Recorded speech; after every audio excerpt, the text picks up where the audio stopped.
Welcome to Midwest Paranormal Presents Paranormal Soup. I'm your host, Jason Bland, and tonight we have guest Louise Hamlin. She's the author of WhatsApp from Heaven, Bereavement in the 21st Century. We're going to talk about her experience of losing her husband and having him communicate with her in a number of ways, including using what's like our Facebook Messenger here in the U.S. In the U.K., a lot of them use WhatsApp. And her husband, I've been reading her book, communicated on that device several times through that app. Messaged. If we talk about it I've had it happen live on this show when we were doing live ITC Spirit Box. I had my phone open and started typing away gibberish. It didn't make any sense. I wish it would have, but it was like something was trying to type on my phone. You've ever seen the show Ghost? They got a ghost that can do that. It's awesome. So I can't wait to talk about the experience. One of my favorite paranormal experiences. I think everybody that 90% of people that come to me are those who have lost someone. And during the holidays that we just went through, it's always the worst time when you're grieving for someone. So I'm glad we have Louise on for that. A lot of weird to get to since we've been gone for 2 weeks. So sorry about that. I had to have a little bit of a break with the holidays and a bunch of stuff going on. I've been a busy guy. But we're back, and we got guests lined up for the next couple months and keep booking more. So just hang in there with us. We got a lot to get to, so let's go ahead and get rolling on into it.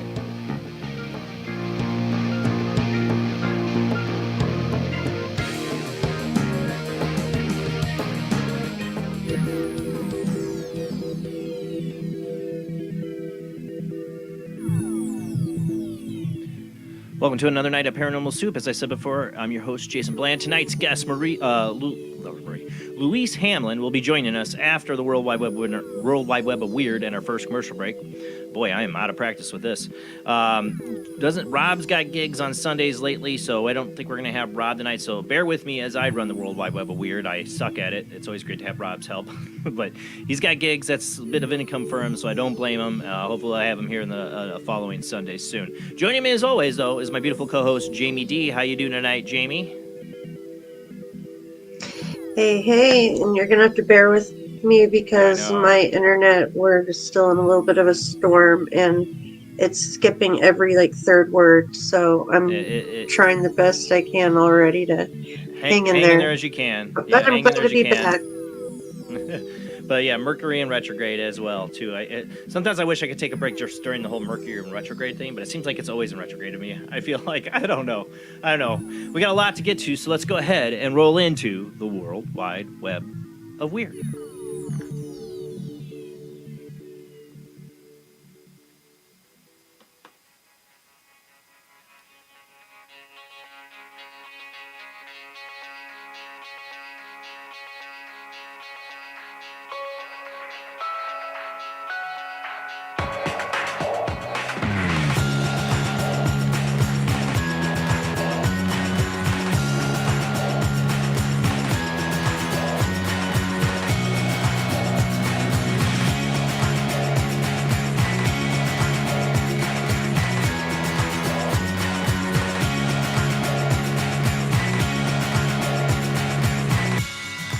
Tonight on the World Wide Web of Weird, I thought I'd start with somebody who's had probably a really bad start to their new year. A little too partying hard. But I don't want to believe about this one, but alleged arsonist says devil made her set a haunted apartment on fire. You know what scares me more than ghosts or demons? It's people.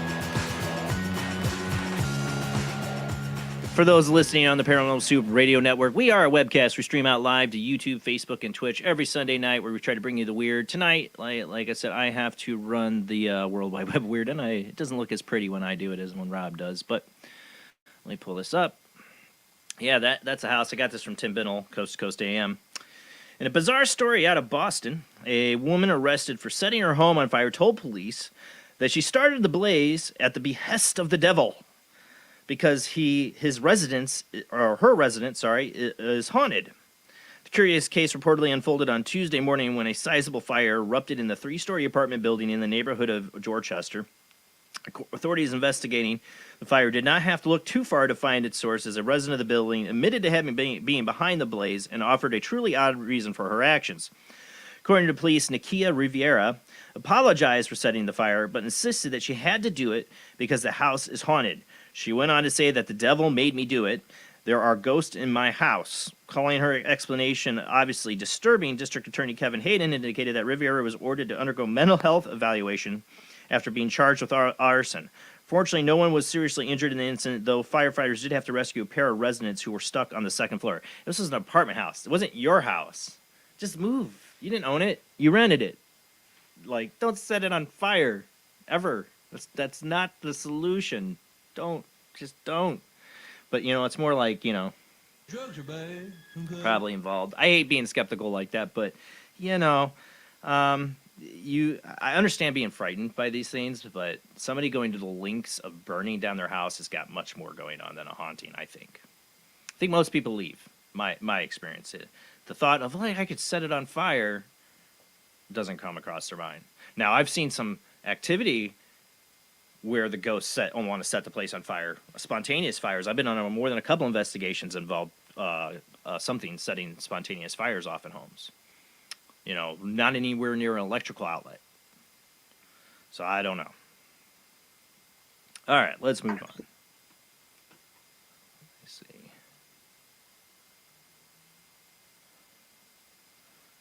All right, so, you have to deal with drones in the new century and wondering, is that a UFO or drone? Now, with Dogman, we have to wonder, is it a dogman or a little or a Japanese man in a dog outfit? Yes, this creeps me out. I've seen this before, but I saw this article come up on Explain Mysteries. I don't know what it is. Maybe I'm the only one, but people in dog costumes, seems like something out of a nightmare to me. There's something just so uber creepy, and I don't know if you've seen the videos of these guys. It almost looks like it is a real dog for a second, and then it kind of moves, and you realize that's something not right with that dog, especially if it's standing up like this one. Taking an idea of role-playing one step further than anyone thought possible, a company which specializes in special effects and modeling hit the headlines back in 2022 when it was revealed that it had created an ultra-realistic collie costume for a customer who wanted to become a dog. We covered this on the World Wide Web of Weird probably early last year. Footage of the client wearing the costume reportedly cost around $15,000, went viral. More recently, Zeppet was tasked with creating something even more challenging, a wolf costume. Because of my love for animals since childhood, some realistic animal suits appearing on TV, I dreamed of being one someday, the client was quoted as saying. As the final fitting, I was amazed at my transformed self in the mirror. It was a moment when my dream came true. The resulting outfit, which cost a whopping $23,000, that's a lot of moolah for a costume, was even more convincing than the last one, demonstrating, if nothing else, just how skilled the firm's employees are at making costumes. The process took about 50 days, involved carefully examining images of real wolves to get the details right. Other costume designs built by Zeppet over the years include a bear, a panda, sexual mascot panda, and various mascots. South Park reference. I don't remember if you guys remember a year ago we covered the guy in the dog suit. Do you remember Jamie? We actually showed some of the video of it. He was in the collie, in the collie suit. It's just so creepy to me. I haven't watched the video of the one in the wolf, but I just thought when I first thought was great. This doesn't help, This guy goes out in public and be like, I saw a dog man. I mean, look at it. That's what it looks like. Like, it's like a wolf dog man. Like a dog man. I think it's the scene out of The Shining. That's what I remember. The guy in like I don't know if it was a dog or a bear outfit, whatever, and they peek out from up the doorway and look at like, what's her name, Wendy. Bash your brains in, Wendy. I don't know. It's something that always creeped me out about that scene, about the guy in the dog or bear costume, whatever, with the guy in the tux. My little childhood brain that probably should have never saw The Shining definitely didn't understand what the context of what was going on in that scene. Okay, but my mom let me watch it. Hey, Mom. All right, moving on. All right, so I thought this was interesting. I've always been interested in archaeology. That the mummification might not be what we always thought it was, according to this article. And this is a more shorter summary by T.K. Randall from Unexplained Mysteries of a longer article that came from Science Alert. Let's see. So for the longest time, archaeologists had subscribed to the idea that ancient Egyptians mummified the bodies of the deceased as a way to preserve them. But now, a new theory has been gaining traction, which suggests that the preservation was merely a side effect of this process, and that the real reason the Egyptians mummified their dead was something else entirely. The revised theory puts forward that the idea that the Egyptians had seen their kings and queens as living gods, and that turning them into statues via mummification after death would restore them. The incredible golden mass found on some of the mummies would have been intended as idolized depictions of their godlike selves, not portraits of the deceased as commonly believed. A subtle distinction, but it's an important one, said museum curator Campbell Price.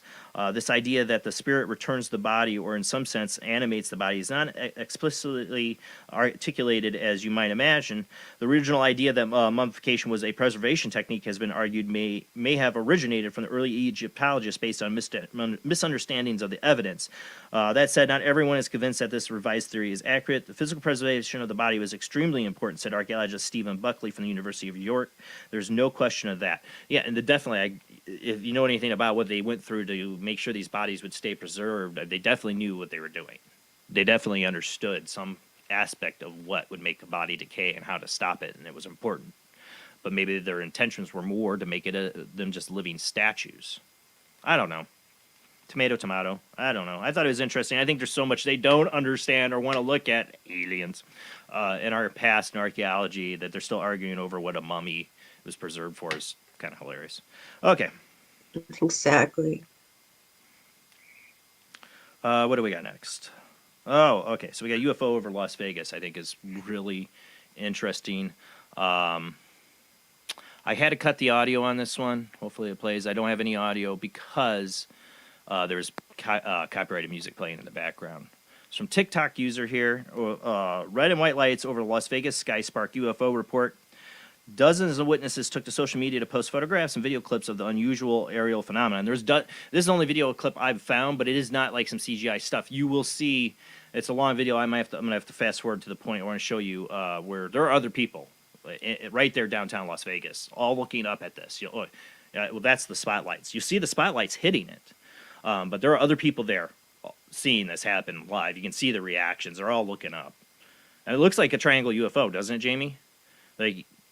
It looks like you can almost see a triangle UFO coming out of that or something.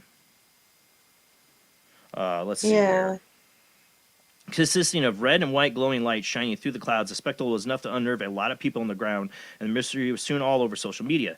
Suffice it to say, the sightings were unlikely to be the result of extraterrestrial visitations, but perhaps more intriguingly, they weren't necessarily down to any sort of conventional aircraft carrier either.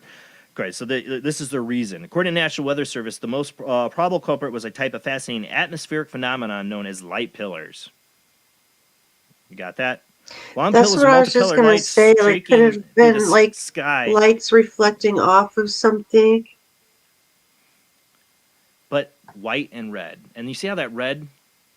I don't know.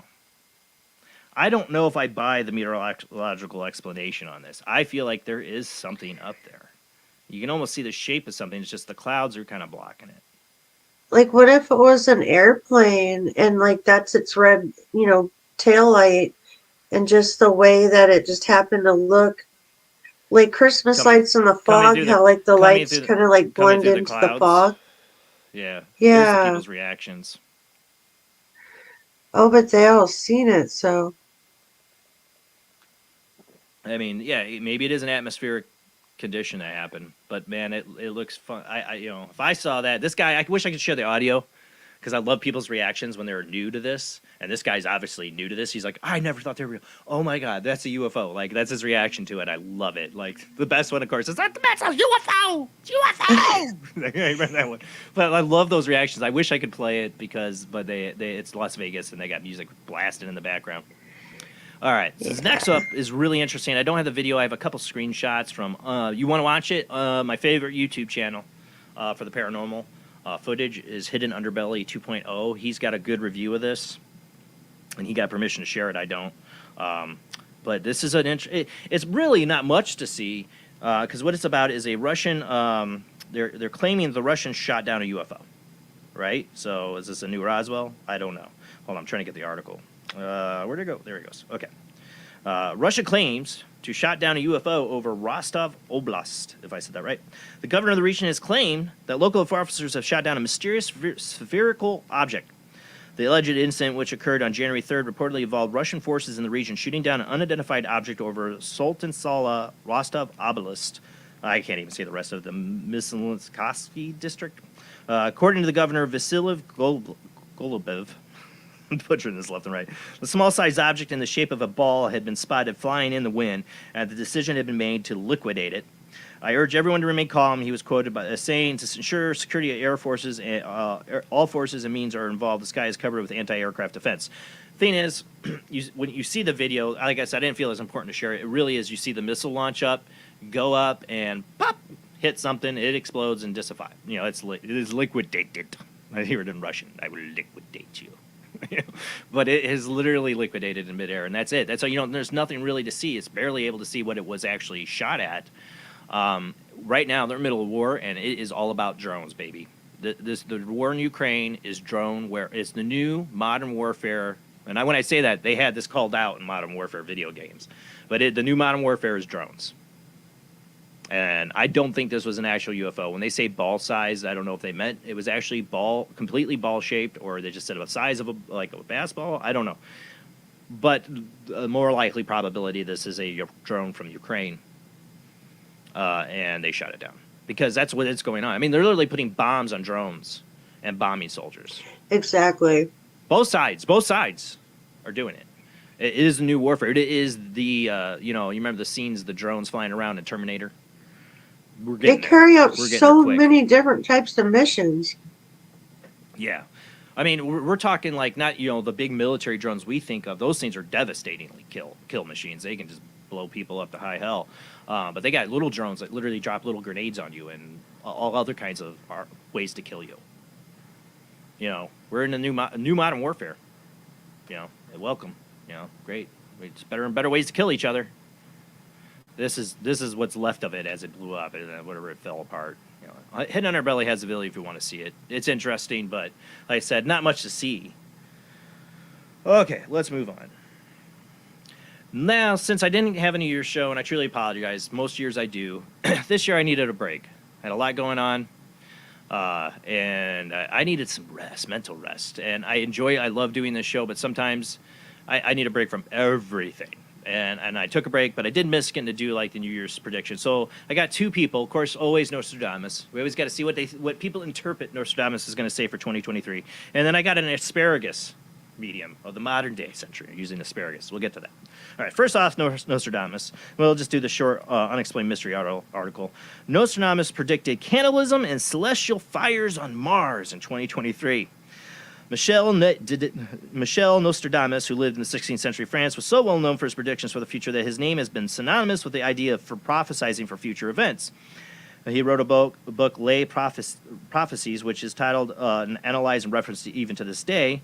Exactly how these writings would be interpreted, however, remains up to the individual, with some arguing that he has correctly predicted many major events and others maintaining that the predictions are too vague to say for sure one way or the other.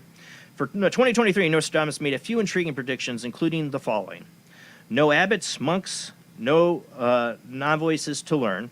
Honey shall cost far more than candle wax. That one right there, right? So high the price of wheat there. That man is stirred, his fellow man to eat in his despair. So the cost of food's going to get so high, we're going to eat each other. Isn't Nostradamus' just happy prediction for 2023. Oh. What else we got? 7 months of great war, people dead through evil. Something Rowan Iverix shall not fall to the king. Whatever I could, who knows what the hell that means. Could this be a reference to the war in Ukraine or something else? Then again, perhaps it doesn't relate to any real world events at all. But you know, the cannibalism and this part here, the price of wheat, and the honey shall cost far more than candle wax. That kind of scary to hear right now. Recession. I don't know, Jamie. What is your thoughts on that? Or if you're there, I should have checked. I can't see. I don't know. It's all in how you want to interpret it. I'm not quite sure that's the way I would be interpreting it, but you never know. Well, it sounds like people, like the cost of things is high. And, wow, that's kind of relatable. But then again, the vagueness, I mean, that's my thing with Nostradamus. There's a lot of vagueness. There's some really, couple key themes that he's done in the quatrains that almost seem like they're pointed to something, but in the end, it's all very vague and can be like literally transposed to anything half the time. But I don't know, that one really kind of hits kind of close to hope. I hope it's not true. I don't want people eating each other. No, but when we think about like those articles, you know, like those drugs and, you know, the fentanyl and the synthetics. The fentanyl. Yes, that's you said kind of we like were the talking about start that. of this type of thing. Right. You just sent me that the other day about, like, look, there's another fentanyl or crazed drug addict or whatever. Well, didn't they blame weed? Didn't they put weed in that article? Yeah, they were trying to say it was like weed rage. Weed rage. I'm like, oh, way to blame the weed, man. When fentanyl is also included in the list of drugs they do, maybe you should put fentanyl rage. You know, fentanyl seems like more of the culprit than the weed, okay? You know, but they put weed rage in there. And he ate some guy's face. That's not even a thing. I know, like weed rage. This is like, it's like that stupid and don't to do drugs eat thing. people's faces, that's so unchill. Right? That's just not a stoner move. I'd eat your No, face, you're man, but I playing don't want to hacky leave this sack couch in right your, now, you know? dude. And you just look beautiful, man. Fentanyl, I have no idea what that. I honestly, I'm not very knowledgeable about fentanyl besides the fact that it's going to kill you. Yeah, I want nothing to do with it. You know, I was just talking to the guy who was doing my plumbing the other day. You know, we were talking about, you know, how scary it was a few years ago when the synthetic weed and synthetic cocaine was going around. That stuff might, you know, if it was synthetic weed, yeah, that might make somebody eat somebody's face because it ain't weed. It's synthetic, lab-grown craziness. And we could call that too. You see, like the police pulling people over walking on the side of the road, you know, with reports of having tried to eat something's flesh, and it's always bath salts or the synthetic weed. That's what I'm saying. Like one of those type things. Like, why do we even make this stuff? Like, this is not good. Yeah, like just make weed legal for anybody. I mean, God, humanity. You know. All right, let's see what the asparagus lady says. Now, this is the Observer who had the original article. I got Tim Binnell's Coast to Coast. It's a little bit shorter summary of her predictions, a little bit easier to read, but this is from the original article. Asparamancer, it's the first time I ever heard that, predicts supporting joy, but cost of living turmoil to continue in 2023. So, you know, now, this is the thing, like, to be somebody that prophesizes for the next year and you're living in it, I don't know how you do that without being totally influenced by everything happening to you. You're in it with us, lady. Like, how does people prophesize for the next year? I could see Nostradamus 500 years from now. You know, like, what does it matter? I'll be dead. Call me wrong. You know, who cares? You can about say anything. You know, but the ones that make the predictions, they are putting themselves on the line and I don't know how they do it, how they hone in without having their intellectual side go. But you see this happening in the news. I mean, if you were to predict, hey, economy's going to go up, we're all going to have a lot of money, and people are going to have jobs, that would totally go against the trend right now. You know, you'd be bold, and if you were right, boy. But here, it's like, okay, if you're right, well, I think we're all kind of feeling like that. But I'm already being critical before I read it, so here we go. Popular British psychic medium who claims that she can predict the future using asparagus has issued her forecast for 2023. Dubbed the Asparamancer, Gemma Pakinston and is something of a celebrity in the UK thanks to her rather unique divination technique, wherein she tosses the vegetable into the air and then she studies the patterns that form upon hitting the ground. Over the years, she has been credited with predicting the Brexit, as well as Boris Johnson becoming Prime Minister of the UK in 2022. Some argue that she foresaw the passing of Queen Elizabeth when Asparagus suggested that the royal family would experience sadness involving scandals and worse. Yeah, if she predicted that last year, I could have told you that last year. Like, I could have said that statement, that bet down the fact. I'm sorry, I'm being critical. I'm not. I believe people can do this. I really do. Largely centered around events in England, Pakistan forecast for the new year reportedly includes announcement of more royal births, turmoil, and joyous coronations for King Charles. Who cares? I should have found a non-British one. Sorry. I don't care about the royal family. Do you? But here we go. Unexpected deaths among showbiz personalities. So, yeah. So this lady's, she's either on it or she's like, reading the news. I don't know. A lot of her stuff, her predictions are about the royal family and that we're going to have, more recession or whatever, and people are going to be dying suddenly. How do you predict about something you're living in? Like, I don't know how you're not influenced by what's going on. Like, I don't know. What's your thoughts on that, Jamie? Oh, we got to go to commercial break. Wow. But you know what I'm saying? Like, how do you predict, be a prophet for the next year? You're living in it. And not say it's just what you're influenced and seeing the trends around you. Like, predicting something out 10 years from now and very specific, I could see. Maybe next year it's something very... I think if you're going to predict something for next year, you got to be really specific. And they do. They do, like, sports. She was wrong about a World Cup. I think the World Cup or something like that. So the specific thing she was wrong about. I don't know. I believe in psychics. I believe in prophecy. People can do it. It's just... I just don't know how people do it in the modern day. I don't know. That's it for the World Wide Web of Weird. Our guest tonight is Louise Hamlin, author of the What's App from Heaven. She's going to join us after this commercial break, and we will open up phone lines later in the show for you to call in, join the conversation when we come back from the short commercial break.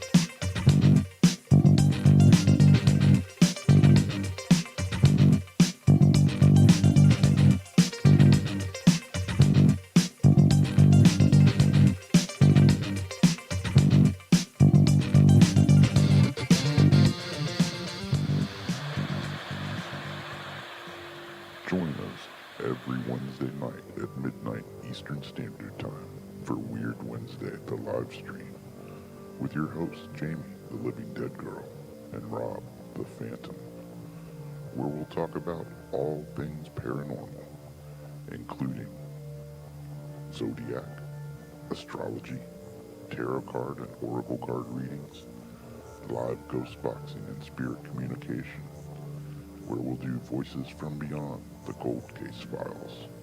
So we hope you join us live on Facebook and YouTube every Wednesday night at midnight Eastern Standard Time. We hope to see you there. Bye-bye.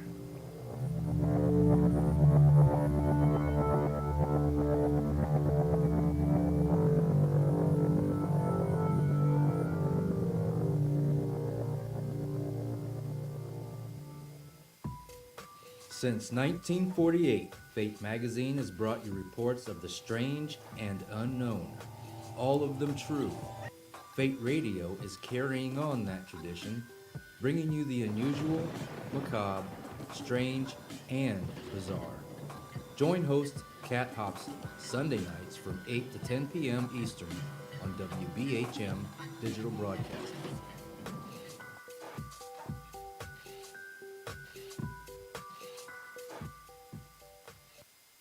Of the second kind, physical evidence of a UFO. Close encounters of the third kind, contact. From Steven Spielberg, the director of Jaws, comes one of the most ambitious and unusual films ever made. And what you will see has never been seen before. It's a cosmic mystery crossing what many scientists believe will be the next threshold of human experience. is called Close Encounters of the Third Kind. It begins in an Indiana town and leads to one inescapable conclusion. We are not alone.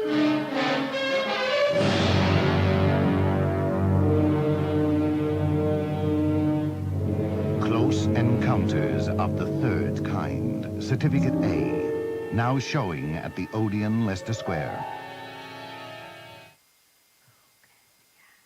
The international chart-topping, Haunted Horror of Haverfordwest has been described as terrifyingly real, a must-read, shocking and chilling brilliance, genuinely worrying, utterly frightening.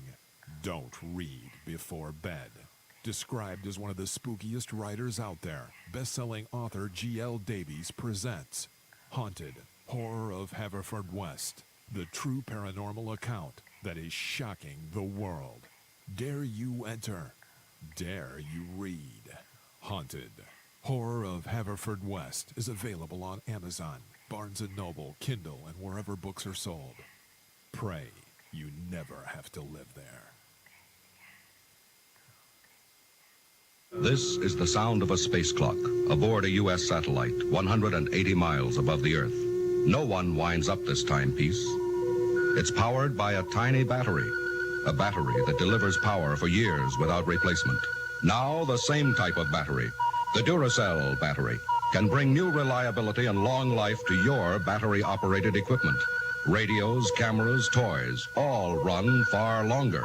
Duracell batteries, the long-distance power cells, outlast any ordinary battery. The same type of battery that keeps space clocks running for years can bring long life to anything powered by batteries. Dura, as in durable. Cell, as in power cell.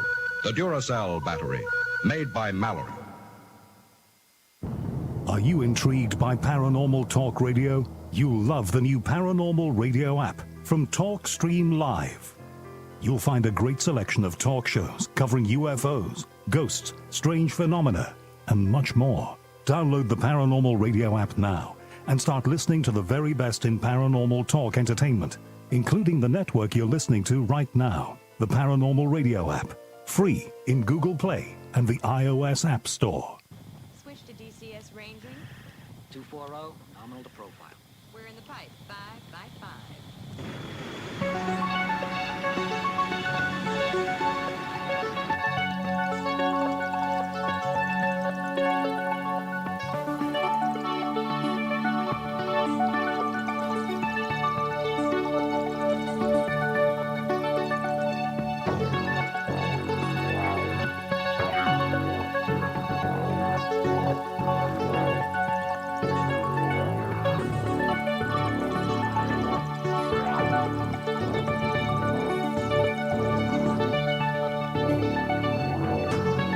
Tonight on Paranormal Soup, our guest is Louise Hamlin, author of The What's App from Heaven, Bereavement in the 21st Century.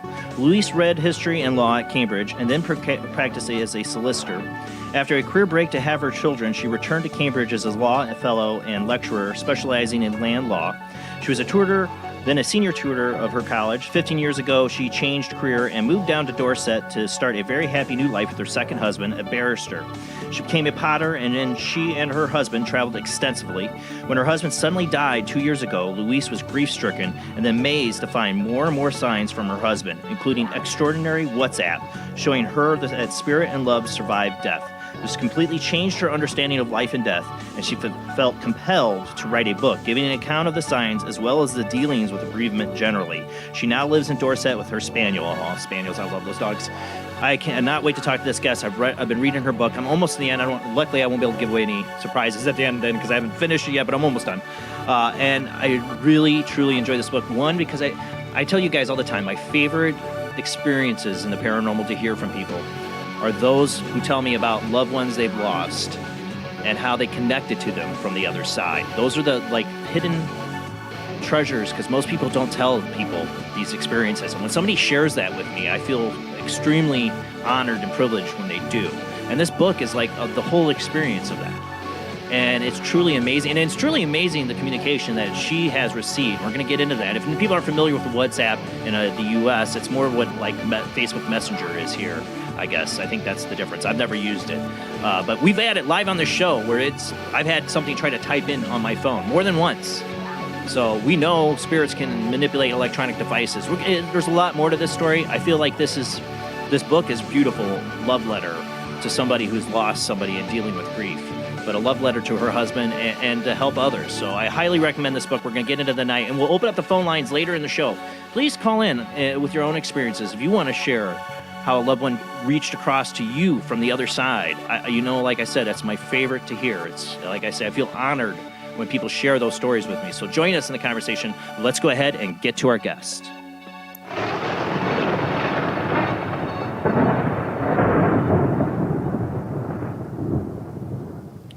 All right, we didn't have a sound check with the guest. Hopefully everything works right, but she is across the pond, so it's very early morning for her. Hopefully we're all good. How you doing tonight? Or good morning, Louise. Hi, Jason. Yes. Can you hear me well? I hear you very well. Good. That's great. Well, I'm always nervous with across the pond guests, as I call them, because one, it's so early for you, and two, we don't know what the internet's going to play with us when it's that far across. But hey, technology's getting great. Again, honored to have you on tonight. Thank you. Oh, I'm delighted to be here, and thank you very much for inviting me. I haven't finished the book, but I've been truly enjoying it.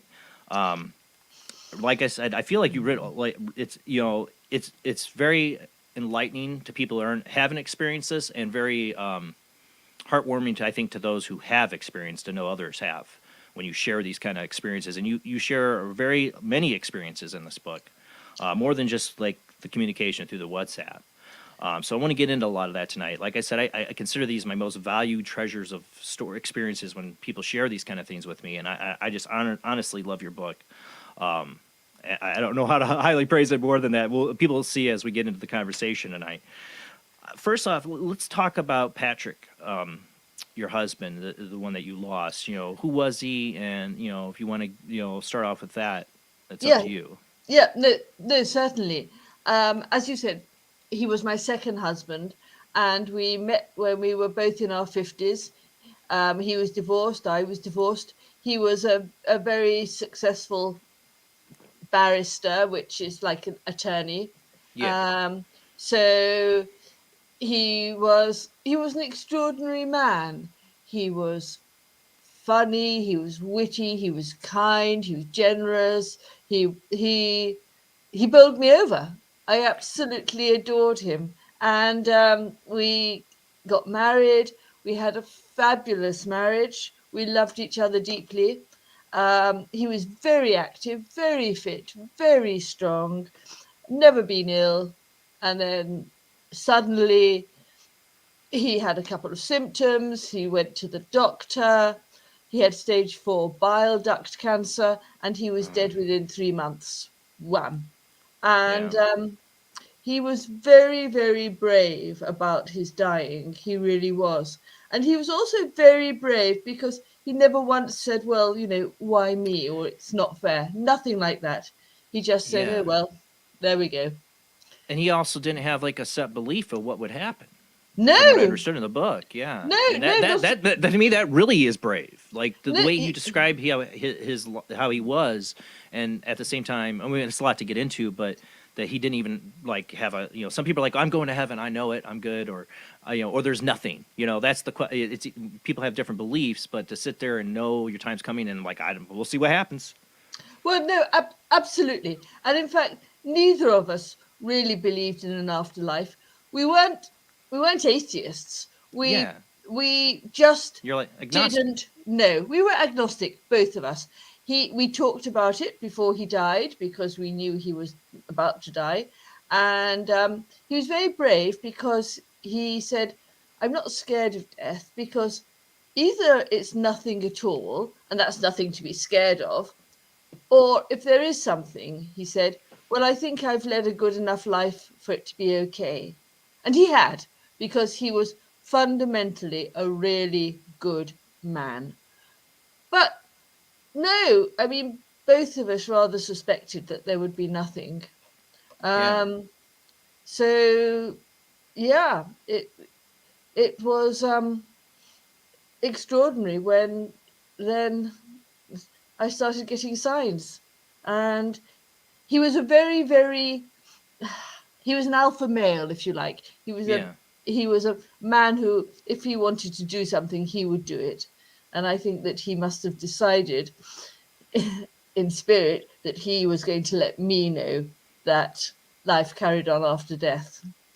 I mean, for somebody in your position, I think is when I get these experiences, I'll admit a lot of them aren't from people who were like total believers before. A lot of times I get this from people that never knew they believed in the afterlife because, but they say, okay, well, I do because this happened to me when I lost this person, and they came to me. I've been lucky in life not to have experienced any deep loss or trauma. I keep getting a weird signal. You hear that?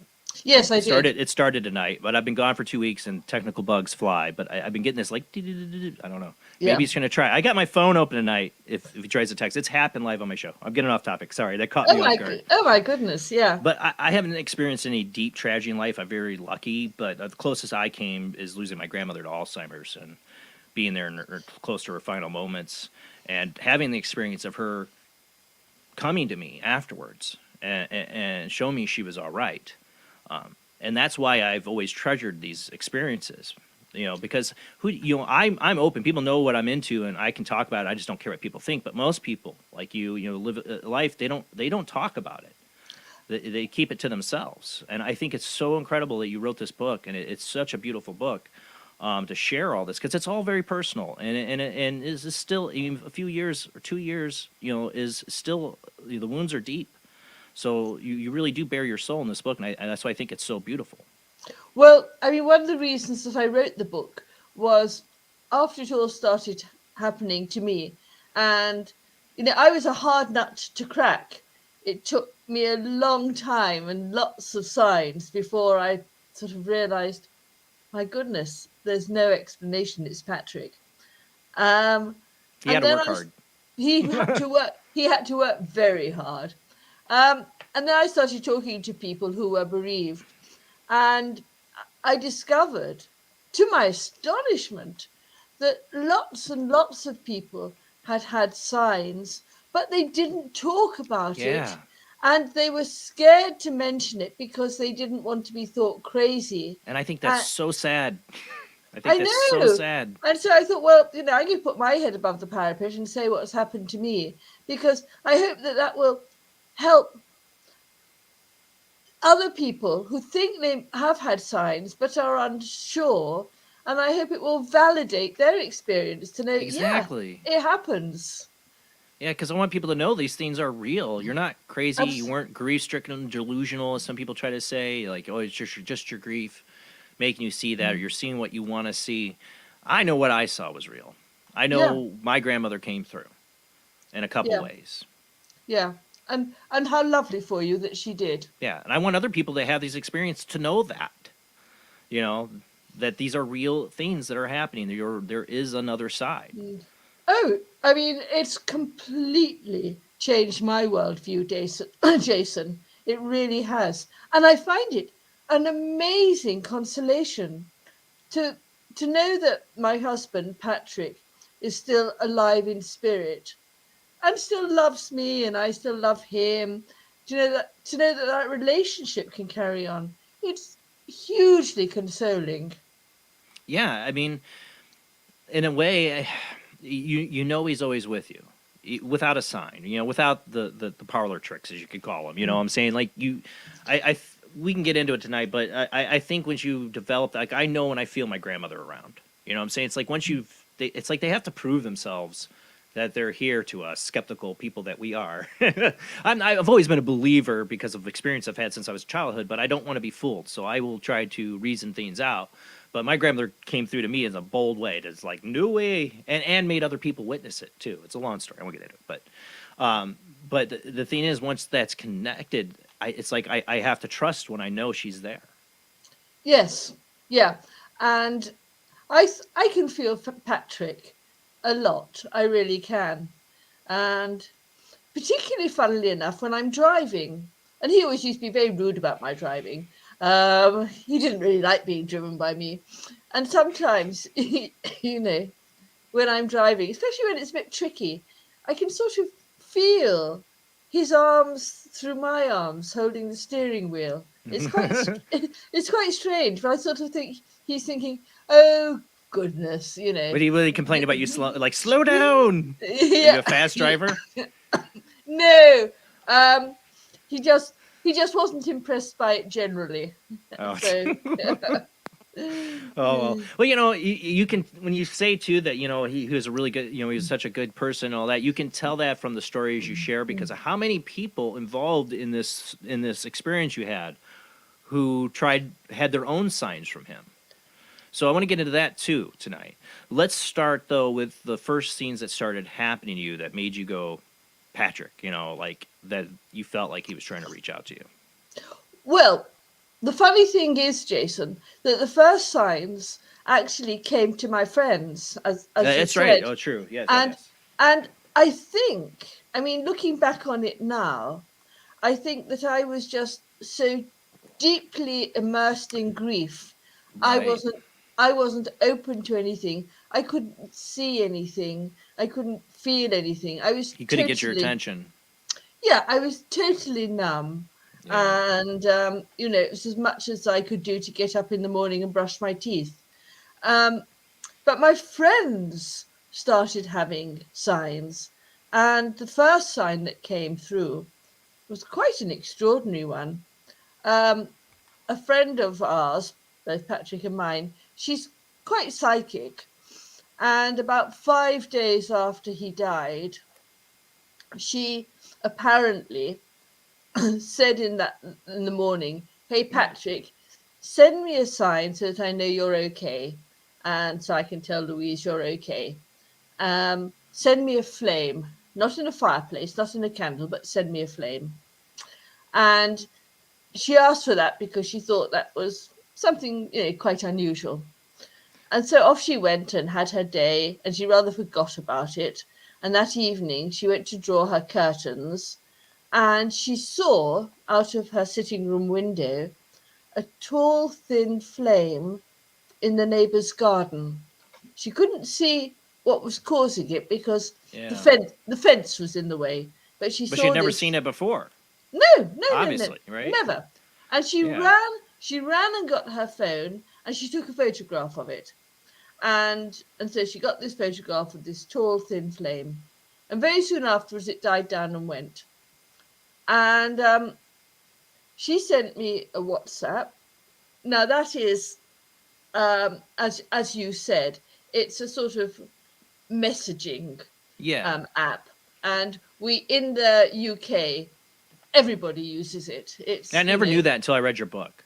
I never knew that. And I have friends in the UK and they've never mentioned it, you know, but that's what you guys use over there. Yeah, it's very, very common indeed.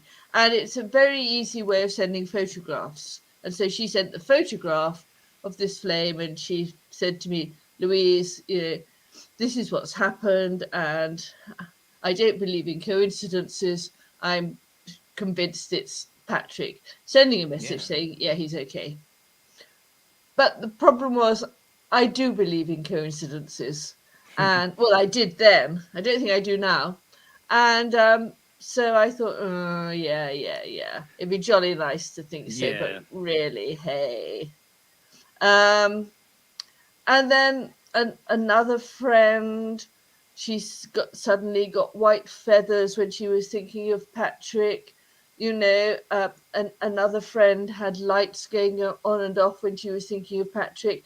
And they kept on telling me about all of this. And I was thinking, yeah. Wishful thinking. And so it wasn't until somebody said to me, "Well, look, you know, why don't you ask for something quite specific? Ask him to send you a feather on the train." Because I love this one. Yes. They knew that I was going to be getting a train the next day. So I said, okay. So I said, "Patrick, you know, if you're around, darling, send me a feather on a train. You know, I want to know that you're all right." I was very worried in case I know that feeling. He wasn't all right. And the next day I got on a train, and it was quite crowded. but there were a couple of empty seats just at the far end of the carriage. So I whizzed up and quickly sat down on one of the seats. And just glanced at the seat next to it, the other empty seat, and there was a feather. And I thought, oh. And I mean, there was nothing feathery in the carriage, It's in a trade. I mean, all It's in a skeptical people trade. like, it's just a coincidence. Yeah. No, I'm sorry. The odds of you asking that and then going on this commuter train where lots of people sit and travel and just happen to see if it could have been anything in that chair, but it was a feather. Yeah. And so I did think, oh. And while this was going on, and I was still very skeptical, I was also visiting mediums because, most of me didn't believe that Patrick's spirit had survived, but I wanted it to have survived. But you're open to it. I was open to it. And so I thought, well, I'll go to a medium and see whether that can give me anything. And the first medium I went to see her quite soon after he died, because I was desperate. We didn't get anywhere. And and I say a lot of mediums I know won't do it right away. They'll make you wait. You need some time. Well, she didn't get through to him, and she ended up being a bit ratty with me because I kept on saying, no, that's not him. No, he wasn't like that. And it was a very unsatisfactory experience. But very luckily, I can be quite sort of determined when I want to be. And I thought, okay, I'll try another medium. I didn't give up. Right. And I do want to give... And I do want to give that message to people who are listening to this. If you go to a medium and it doesn't work out, that doesn't mean that your loved one isn't there. It might just mean that that medium isn't the right medium for you. It's worth trying again. Yes. So I phoned up. I went onto the internet to find a medium, and I found one who lived about 1.5 hours away. And I phoned up and I spoke to her and I just said, my name's Louise. My husband has died recently. I said he died in February and I'd like to see you because I want to see, if I can make contact with him. And so she knew nothing but that my first name and that my husband had died in February. And she said on the phone, and this was while we were making an appointment, he died in the middle of February, didn't he? And I said, well, yes. And then she said, oh, he died on the 16th of February, didn't he? And I said, no, he died on the 18th of February. He lost consciousness on the 16th. So for the last 48 hours, he was in a coma. And she said, very robustly, no, he's telling me that he died on the 16th. And so, that's what I'm writing down. And I thought, well, that's amazing because I can quite see why he thought he died on the 16th. Right. He'd not been able to talk to me after the 16th. Right. Well, you would kind of hope that too. When I read that part in the book, I'd be like, that's actually a reassurance too, because once you don't want to hope somebody's just laying there in a coma waiting. Like that he did move on at that point. That's true. And also, what I thought afterwards was, some people say, oh, well, it's telepathy. It doesn't mean the spirit has survived. It's telepathy that such and such happened. And I thought, well, this can't have been telepathy with this medium on the phone, because in my mind, Patrick had died on the 18th. So she hadn't got it from my mind. It's not telepathy. That's a good point too, because a lot of people are like, oh, they're just getting telepathy and they're not really communicating. That's a good point. I didn't even think about that. Yeah. So anyway, I went to see her, and she really, really, got Patrick, and she passed on extraordinary messages. But I was still skeptical. People should be though. They you need to be a little bit, Yeah. but not overbearing. Well, I was, because I was a lawyer, for goodness sake. Right. And, I was used to needing hard evidence and not Like I going said, off with, Patrick had his work cut out for him. yeah, flights of fancy. Yeah. Um, she said to me, oh, she described him both physically and what he was like. She said, he's standing here and he's pointing to his slippers and he's laughing. Why is he doing that? And I knew why he was, actually, because the thing was, when he died, the funeral director had asked for clothes to put on the body in the coffin. And I had thought, what shall I send? And I thought, well, he was happiest when he was outside. So I sent his country clothes, the clothes he wore when he was outside mending fences and things like that, things he loved doing. But I looked at his boots and I thought, oh, they look very heavy. I don't want him to have to wear boots in his coffin. And so I sent his slippers. I thought they'll be comfier and warm and cozy for him. So he was wearing his sort of outside country clothes and his slippers. I mean, that's pretty dead on. Which was for a an odd medium. combination. Yeah. And she said, yeah, he's pointing to his slippers and laughing. Yeah, that I thought that's awesome. I mean, I've had mediums do this stuff on the show live, just doing a phone conversation. Right. But it is amazing. Like they get these images, and she's able to see him pointing down at these slippers. Yeah, that's the thing. It seems like for Patrick, I always think about what is it like for them on the other side, trying to get your attention, and they got to go for things that are just going to be total validations, and no one else will know. And that seems like such a pinpoint one. Like there's no way she would know that. There's no way. No, and I mean, and the other thing that there was no way she would have known was, she said, oh, he's showing me a cornflower. He's handing me a cornflower. Why is he doing that? She was very specific. It wasn't a flower. It was a cornflower.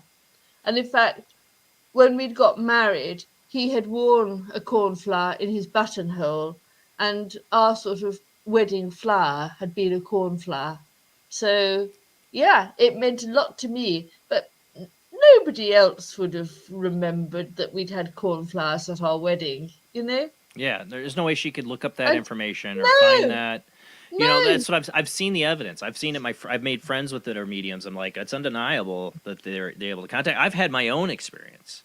Not that I'm a medium, but I've had my own experience where I was given information by holding a picture, psychometry or what do you want to call it. Oh, right, okay. But it proved it to me. It proved it to me, having my own experience. Wow, this is really real. I don't know where this information came from.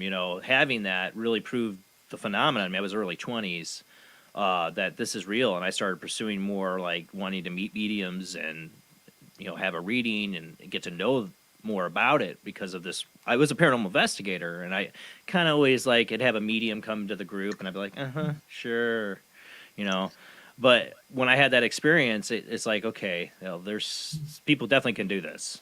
If I can do it by accident, there's people that can do this for real and really good. Yeah. No. Well, I mean, I was blown away, but I still wasn't absolutely certain. Right. You're a hard nut to crack. Totally. And then the WhatsApps, like these texts, started coming on my phone. And the first time it happened, I had been out.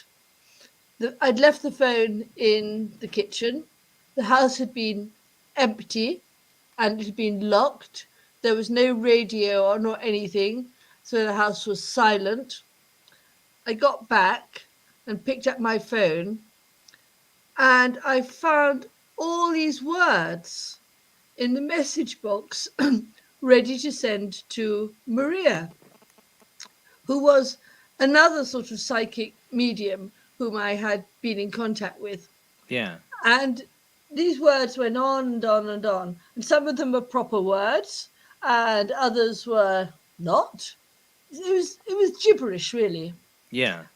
And and I couldn't work out how all these words had got on my phone, and not only on my phone, but in the message box to send to Maria.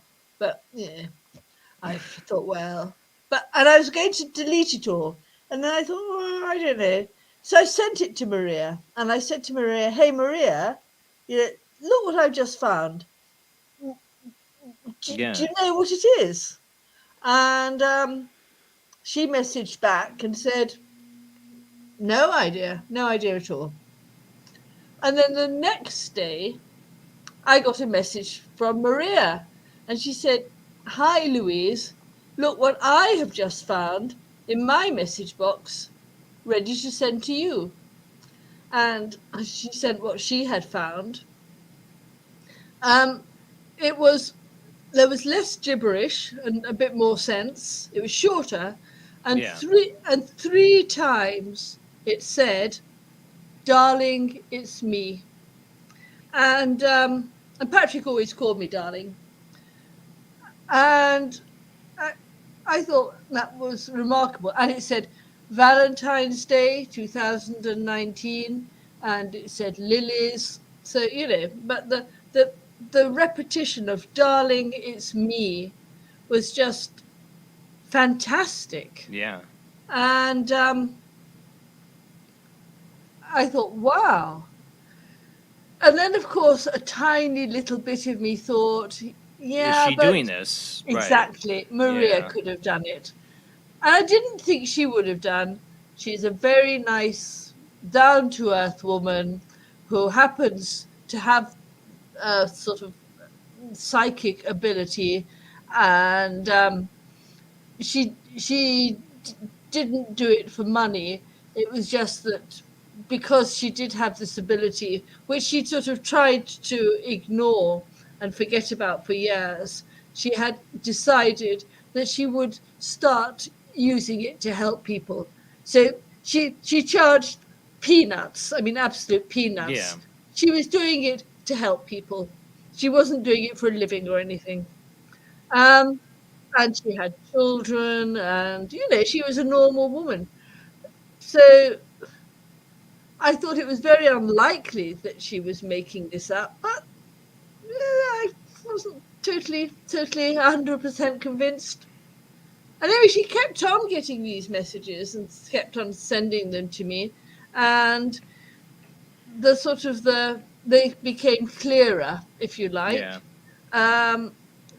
And there were things in them that she couldn't have known, but still, and then one day something happened which made me realize that, my goodness me, Patrick is sending me messages on my phone via WhatsApp.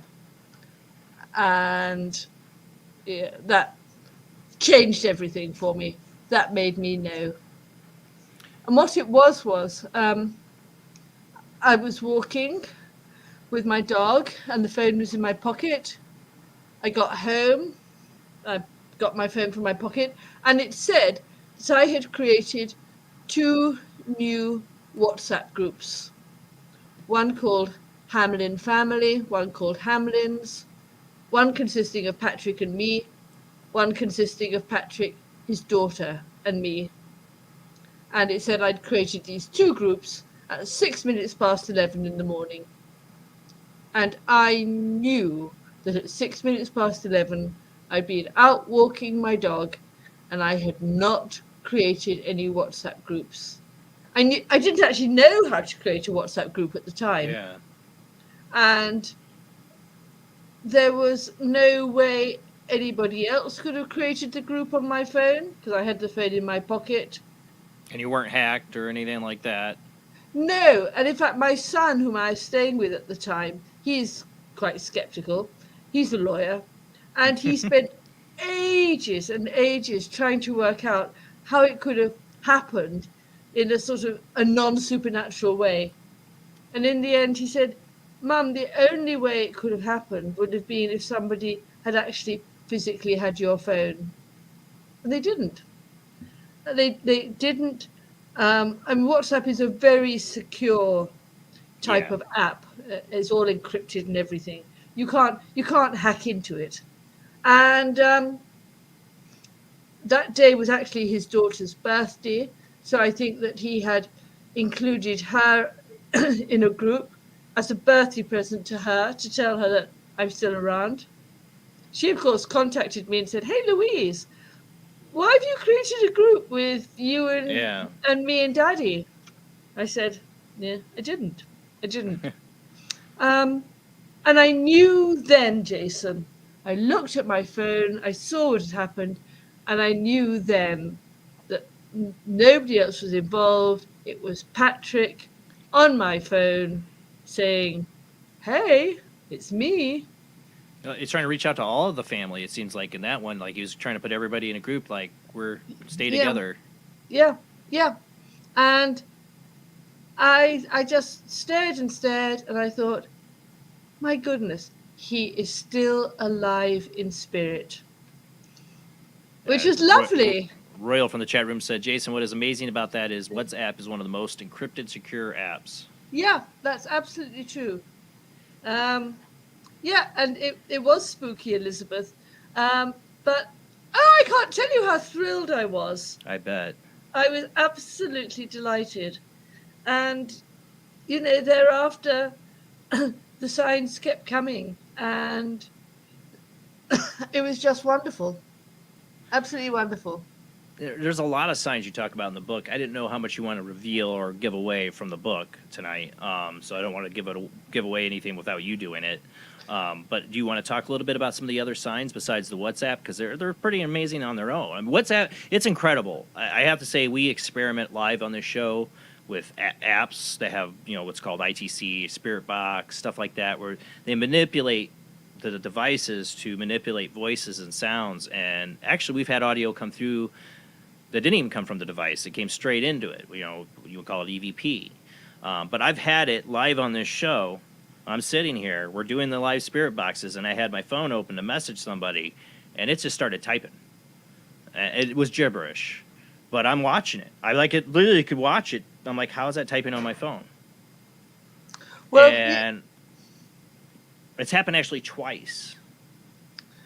Well, I mean, the first time it happened with me with the WhatsApp, it was gibberish. And I think it's obviously quite difficult for a spirit to, I don't know, manipulate a keyboard, if you like. Have you ever? Oh, go ahead. Sorry. I think, and the messages did get clearer. The last message I got, which actually came after I had written the book, so it's not in the book. Oh, but it just said, "Darling, I can hear you. Please hear me." See, that's what I was saying. Once you get that connection, I think that's what it is. I think he's talking to you all the time, Louise. And it's there. You can hear it it's that little, you think it's your inner voice. Yeah. But it's him. Do you hear when you're thinking about something, you hear his voice in your head, like commenting on something? Because I've talked to other people who've lost loved ones, and they say that they do get that. And I tell them, I think that's just not your imagination. That is them. Yeah, I think you're right. And I mean, I chat to him, and and I mean, sometimes he responds to my thoughts.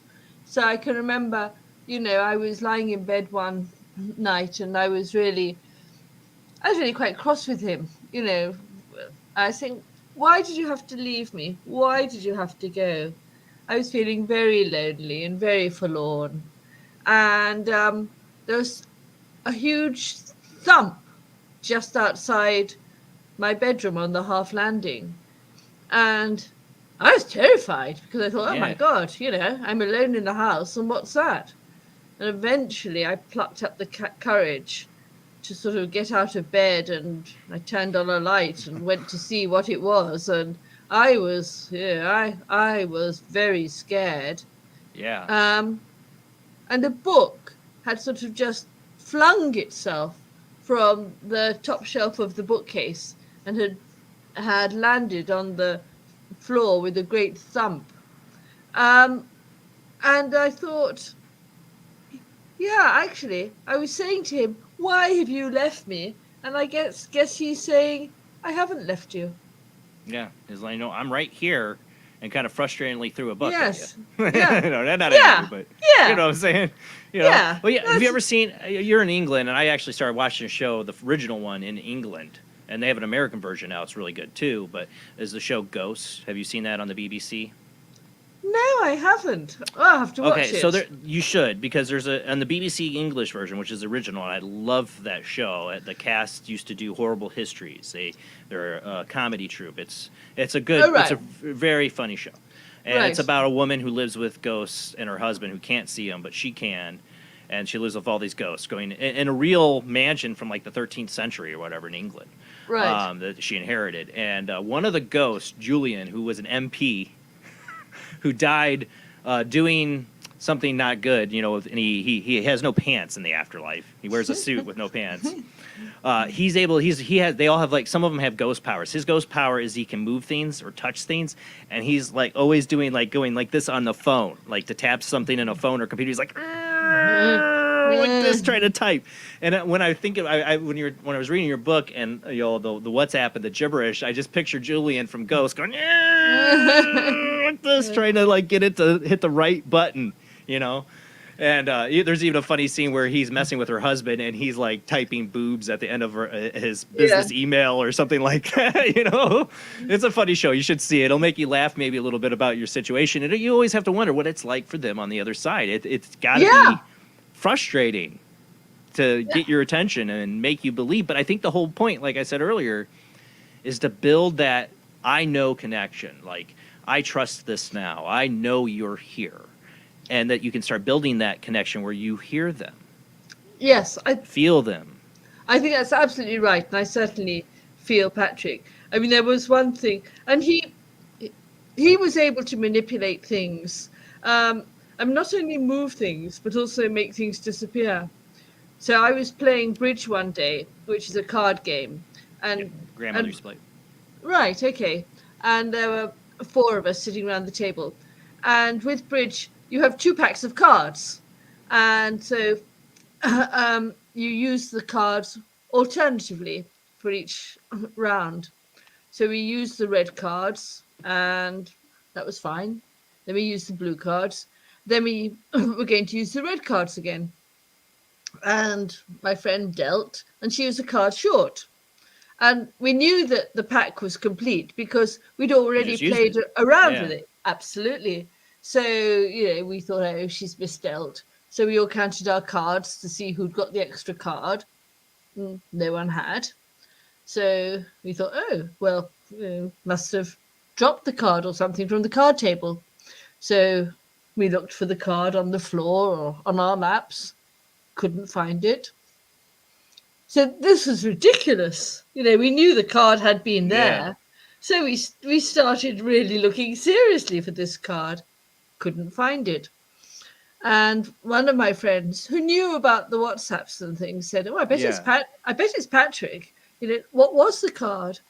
So we looked to see which card was missing. And it was the 9 of Hearts. And so, my friend said, well, what does that mean? Does the 9 of Hearts have a significance for you? And tarot does. Well, you see. Oh, sorry. I'm a tarot reader. Yeah. Oh, right. Well, you're feeding me the punchline. Sorry. And I said, no. I mean, the 9 of Hearts meant nothing to me. I said, had it been the Ace of Hearts or the Queen of Hearts, well, then great. But I can't see why it was the 9 of Hearts. And then, well, if you know tarot, you can then explain the significance, because a couple of days later I told a friend and she said, Louise, in tarot, the 9 of Hearts is a wonderful card. Cups is love, and to have 9 of Cups is to have basically, if I saw that, I'd say you're soulmates. Yes, I think we were. I think we are. Yeah. And that card, it disappeared. It was nowhere to be found. And in fact, 18 months later, again, after I'd written the book, it suddenly turned up again. Oh, it did. It turned up. Yeah. Where did it turn up? Just in the deck, or? No, it turned up on the floor in that room. Uh, I mean, 18 months later, like you're gonna miss it Yeah. for 18 months, right? It quite extraordinary. And you know, It's amazing how they can do that. It had not been there. You know, absolutely, it had not been there. We had scoured that room looking for that card. Wow, it's like he's there trying to play cards with you guys, and all those people were his friends too, right? I mean, they all Yeah, knew of him. course. Yeah, of course. Yeah, and like I said, you can tell how much of a wonderful person he must have been when you had all these different friends that were trying to communicate with him, that he's reaching out to. You know, he was in all their hearts. Oh, I mean, everybody loved him. Yeah. Yeah, you Yeah. can tell he had to have been an amazing person. Yeah, he was. He was indeed.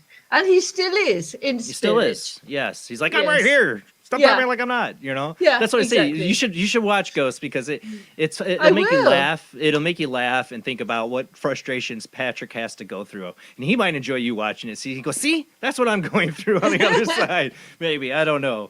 I shameless. You know, I plug that show. I just want more people to watch it, so they keep making more. But Well, I've just written a note to myself telling me to watch it. there's the BBC version, which would be Right. easy for you across the pond. I can't watch the new Yes. season because in America they make us wait to get the BBC stuff. So I haven't seen the new season, but I Right. think it's on its fourth season. But they have an American version that started last year. They're on their second season, Okay. and it's got similar characters, but you know it's American history, you know, American ghosts. You know what I'm saying? Yeah. But it is interesting because ever since I was a little kid, I've had experiences since I was a little kid. You know, seen a green floating head with my cousin when I was 5 years old, talking to my unborn sister that was miscarried. Crazy stuff. I've been a believer because of my experiences, you know.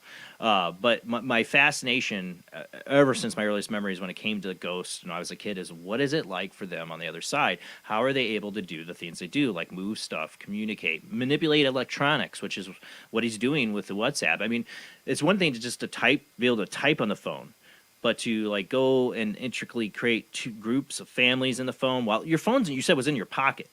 Yeah. So it's like he's able to get inside the device and do it. It's not like he can like type. I mean, you know, I'm saying like what they're able to do. And it's not only that. There's other signs we can get into. We're going to be coming up on a commercial break.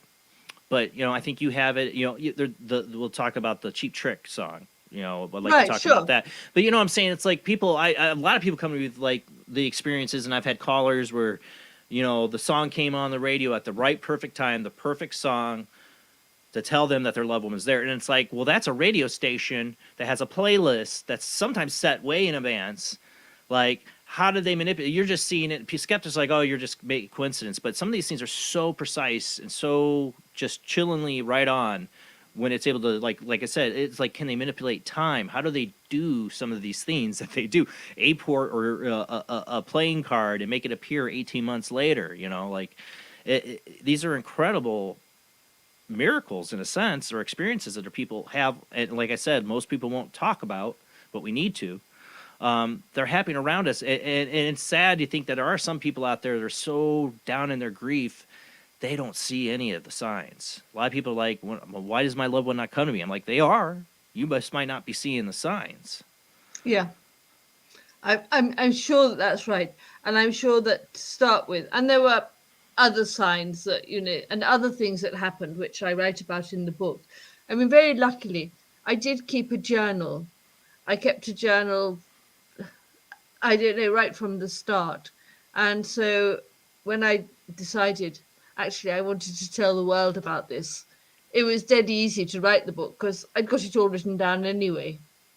And I knew what had happened. And it's amazing. It's absolutely amazing and staggering. And I have no idea how spirits can do it. No idea how it works. All I know is that spirit survives. And it's one of the reasons, I mean, I do this show, you know, the main reason is to give people a forum or an outlet to talk about all kinds of strange, paranormal, weird experiences. But my favorite one is, like I said, people have these experiences with a loved one, because I think it's one of the most important for people to understand that it's real, as I've said. That's why I love doing the show. We go to the point of doing the live spirit box stuff on the show. I have callers call in and call out for their family members. And I've had them get messages live on the show. Sometimes we don't, a lot of times we don't hear it live. I go back, review it, post it up, and it'll stuff I have no idea has any meaning to the person. They'll come back to me, and I'll get a message or a comment on the video from they're saying, I'm the caller, that really means this, and that's wow, you know. It's just it's amazing, because here we are on the internet. You're over in England, and I'm here, and I'll have a caller calling me from South Korea. You know what I'm saying? Hi, Al. But you know what I'm saying, like, I'll have you know, callers from all over. I'm not a huge show, but I have people in Australia, South Korea. Again, hi, Al. So you know, I'm saying, like, this is a virtual environment. When I do the show, there's not even audio bleeding out here. It's all isolated here because I got a kids and wife upstairs sleeping, you know. But they're able to hear us, you there, me here. They even seem like they know what's going on in the chat room. Like, again, some of my favorite. I always say this on the show. Some of my favorite movies have to do with the afterlife, like What Dreams May Come, Beetlejuice. You know, my favorite TV show is Ghosts. You know, ever since I was a kid, because I've always wondered, what are the dynamics, what are the rules, what are, you know, how do they do these things, and what it's like. And I think your experiences you share, even though you're on the other side of it and you're seeing these things happen, give us somewhat of a clue to what they have to go through to try to communicate. One of the things is that your psychic friend, she was getting the messages once you sent her, and she's sending them back to you. Is that I have a friend that's a medium, Katrina Cooper, and I'm a paranormal investigator, and she'd go on investigations with me. She'd go to places I'd been to before and didn't have much activity. I bring Katrina in, and now stuff's moving, and I got EVP recordings. And I always said to her, you're like my psychic battery. When I get to go with you, I know I'm probably going to have more activity. And maybe Patrick went to your friend and be able to get messages through to you because he has to use her energy. Yeah, maybe, Jason. Yeah, I mean, I wonder as well, and I don't know, and I don't understand.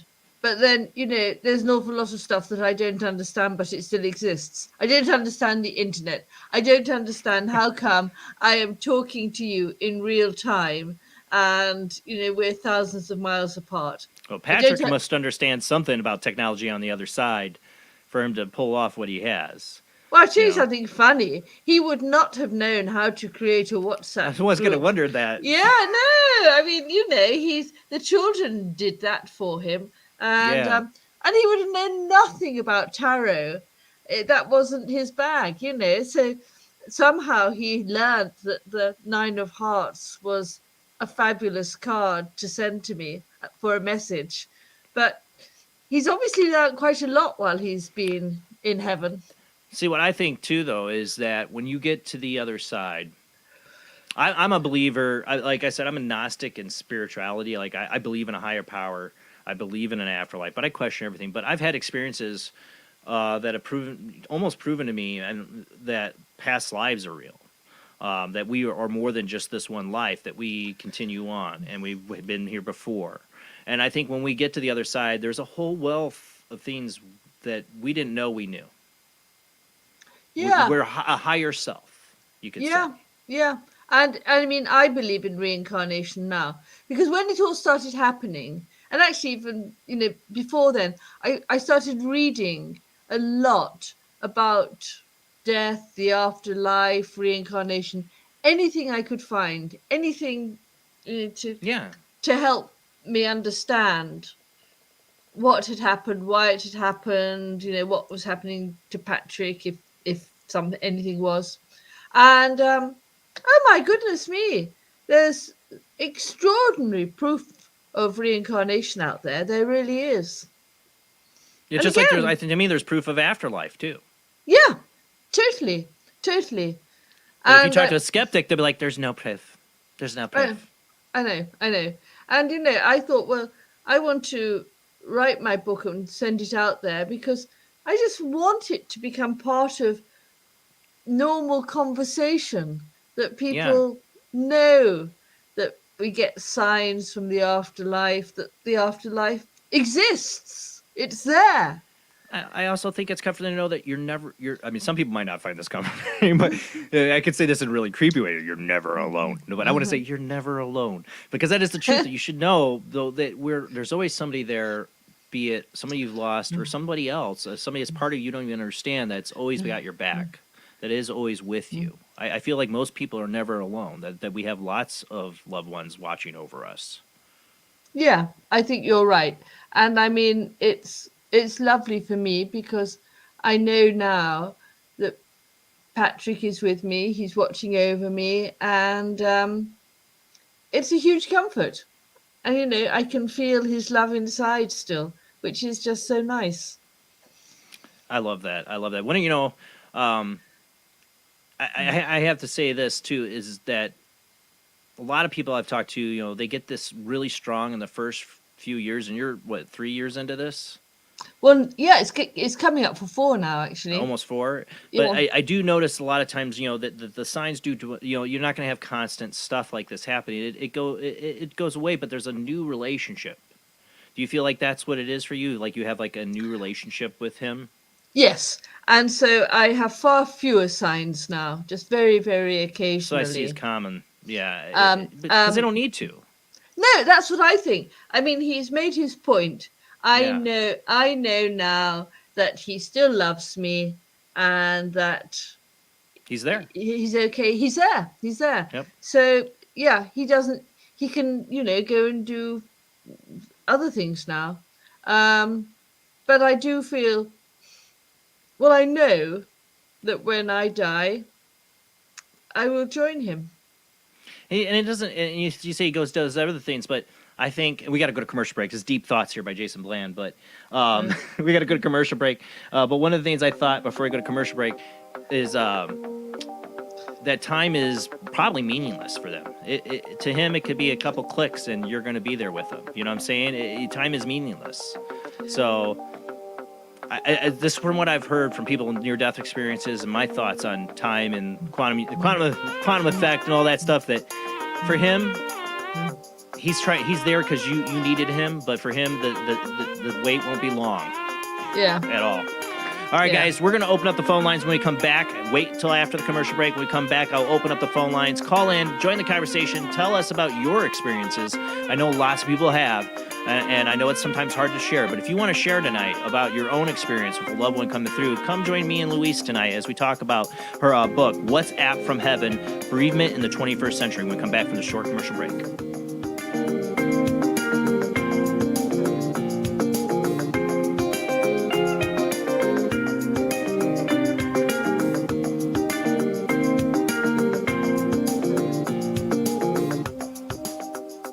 Conducting an experiment into the combined effects of sensory deprivation and hallucinatory drugs.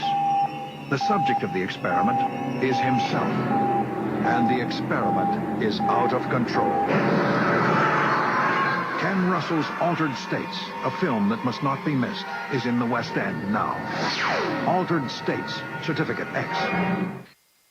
Do you wish for more paranormal and spiritual content? The Paranormal Chronicles magazine is a free digital magazine crammed with the very best in paranormal and spiritual articles and features. No sign-up, no subscription, just free reading and knowledge for you. Read today at www.paranormalchronicles.com/magazine.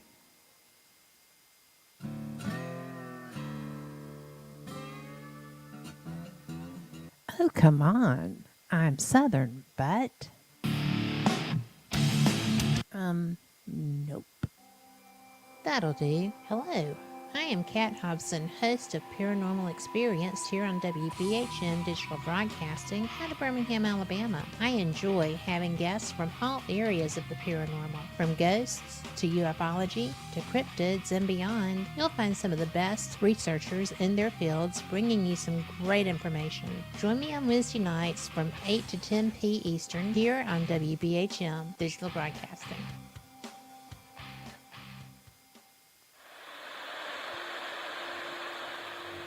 Join us every Wednesday night at midnight Eastern Standard Time for Weird Wednesday, the live stream, with your hosts Jamie, the Living Dead Girl, and Rob, the Phantom, where we'll talk about all things paranormal, including zodiac, astrology, tarot card and oracle card readings, live ghost boxing and spirit communication, where we'll do voices from beyond the cold case files. So we hope you join us live on Facebook and YouTube every Wednesday night at midnight Eastern Standard Time. We hope to see you there. Bye-bye.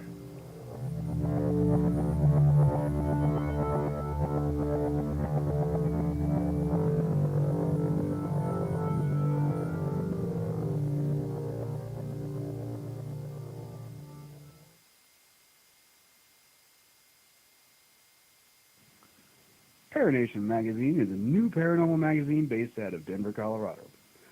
Our goal isn't just to give you the best paranormal content out there, but to promote paranormal unity. We're doing this by giving everyone an opportunity to tell their stories and to share their experiences. For more information, follow us on Facebook at Paranation Magazine and soon, paranationmag.com. I've Never Met a Dead Person I Didn't Like is the extraordinary travels of a young, alone, and broke psychic in the highly anticipated new book from internationally renowned psychic, medium, medical intuitive, and best-selling author Sherry Dillard. Critics have described I've Never Met a Dead Person I Didn't Like as an engrossing memoir, an empowering story of how a broken girl came to accept her psychic gift, a refreshing and fun read. I've Never Met a Dead Person I Didn't Like is available through Amazon, Kindle, Barnes & Noble, and wherever books are sold.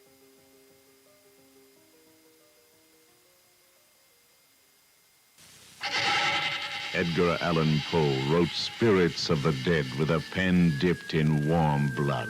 You will see the ultimate in terror with this important all-star cast. Brigitte Bardot, Alain Delon, Jane Fonda, Terence Stamp, and Peter Fonda in Edgar Allan Poe's Spirits of the Dead. Only Poe's demented genius could bring to the screen such horror and evil. Spirits of the Dead stars Brigitte Bardot, Alain Delon, Jane Fonda, Terence Stamp, and Peter Fonda. Directed by three masters of the cinema, Federico Fellini, Louis Malle, and Roger Vadim. Spirits of the Dead is an adventure in terror beyond your wildest nightmares. Spirits of the Dead in color is rated R.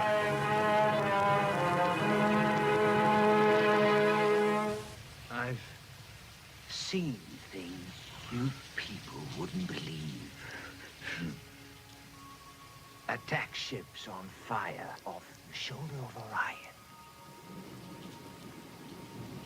I watched sea beams glitter in the dark near the Tannhauser Gate.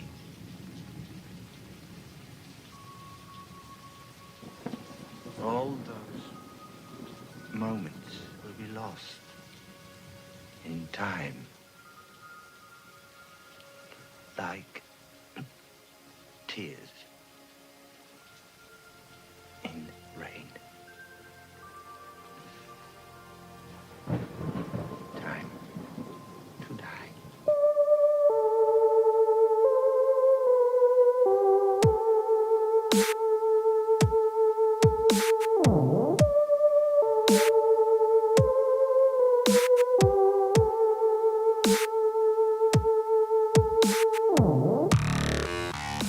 You're listening to Paranormal Soup, bringing you the weird every Sunday night.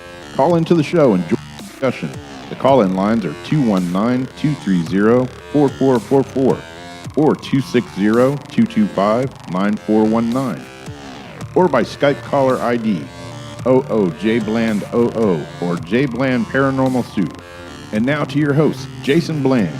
Tonight's guest is Louise Hamlin. She's author of the What's App from Heaven, Bereavement in the 21st Century. And did you hear that little whoop in there? I don't know what that was. I had some weird electronic stuff tonight. I don't know. If it's Patrick, welcome to try to come through. It's happened on this show before.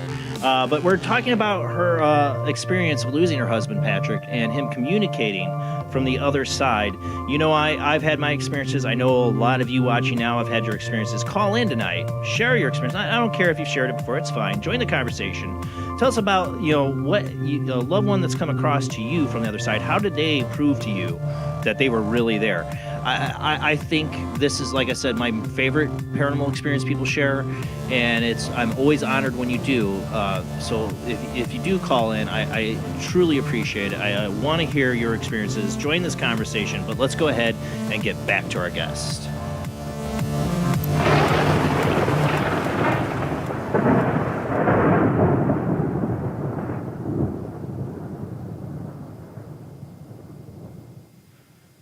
Yeah, I don't know what that was, but I had like a little audio clip intermission that I've never had happen before during that when I usually come back from the show. I'm like, what's going on? When you run a show, like any little sound, hiccups, like what's happening? What's happening?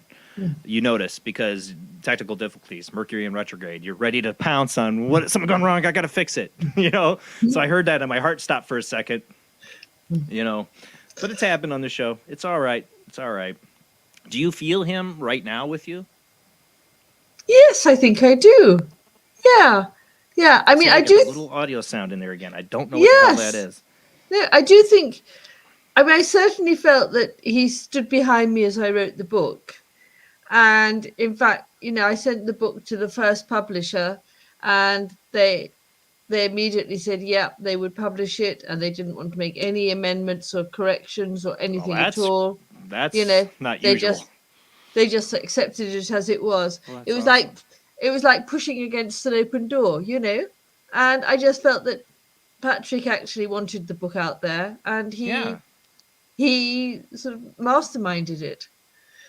I think there's a lot of help on the other side, not just Patrick, but I think there's a lot of want from the other side to communicate, reach out, and let us know that they're real and they're there. I mean, imagine how the world would be different if we accepted it. Like, not in a religious, dogmatic way, not by a church or anything, but we just all personally accepted these when, like, oh yeah, that's my mom, or that's my daughter, or that's that I can feel. And we all accepted and lived in a society that really recognized the signs and connected with the other side, how things would just radically be different in this world. Yeah. And I tell you what, Jason, what also sort of cheers me up a lot is because I now think that this life on Earth is just a small part of our existence. It's not so sort of tragic and appalling if people make overwhelming. If people make wrong choices in this life. I think, some people do make wrong choices, things go badly for them, but they're going to carry on existing afterwards, and they will have opportunities then to put things right, make better choices in the future. I find that actually really cheering.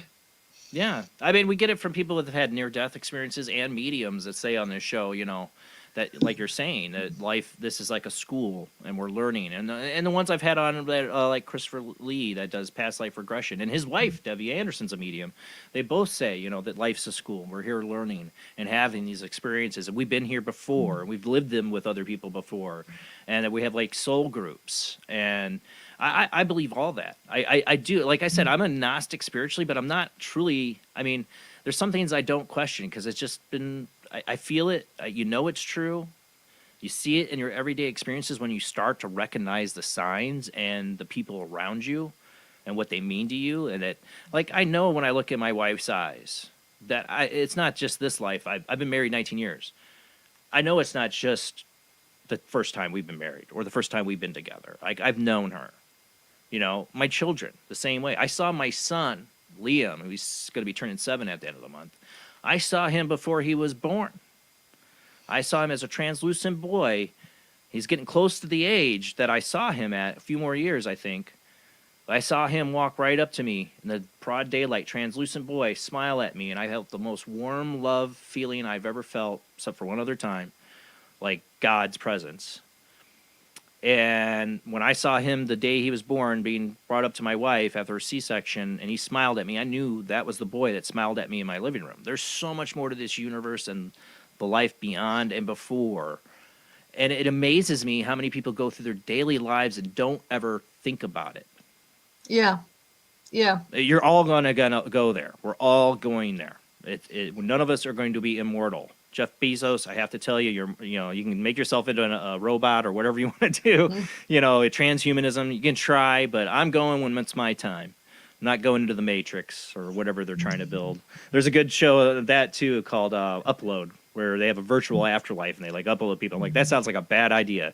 We're all meant to go there.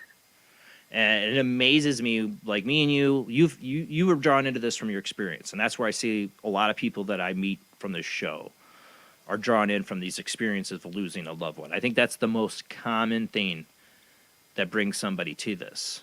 Death is an awakening. Yeah. It can be tragic and all that, but it is also a wake-up call about what you're doing, where you're at, what's going on really around you, and that we are so much more than this. And I've never been able to understand atheism, because to me, if there's nothing at all, we just disappear, erased from the server, we're gone. What a waste. And what was all this? Yeah, I mean, all I can say is I don't begin to understand any of it, but I just know it happens. I know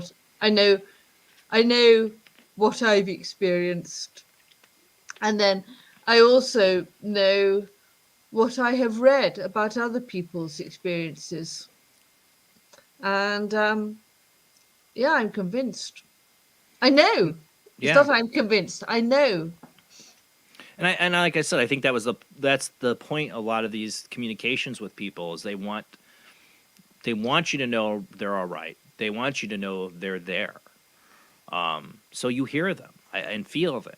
That because I think we're influenced. I think lots of people don't realize, or no, I think majority of people don't realize that they are influenced by spirit every day. But they just mistake it as their own inner thoughts. Yeah. No, that makes sense to me. It makes perfect sense to me. And that's got to be pretty frustrating for spirit. Yeah. And I certainly, I sort of asked Patrick for advice, and I know what he would say. Yeah. And I take his advice. Yeah. Yeah. And it seems people are like, well, it's just because I know what they would say. Well, look at potato. Yeah. Whatever, they're there with you. They're telling you. When you need advice, they're there. You're not alone. You're still going to have this relationship. But even I had a strained relationship with my grandfather, and even he found a way to come through to me in a meditation. I was doing a deep meditation, and it was like going from the black and white scene in Wizard of Oz to full color. Like I was in the meditation, a guided meditation. It was a CD guided meditation, and it was taking me to this place. And there was these, and it didn't really guide me a lot. It let my brain kind of fill in the blanks. And I saw this kind of field start to emerge in my vision. And it started to get really real, and there was a river running through it, or a stream, a very powerful stream.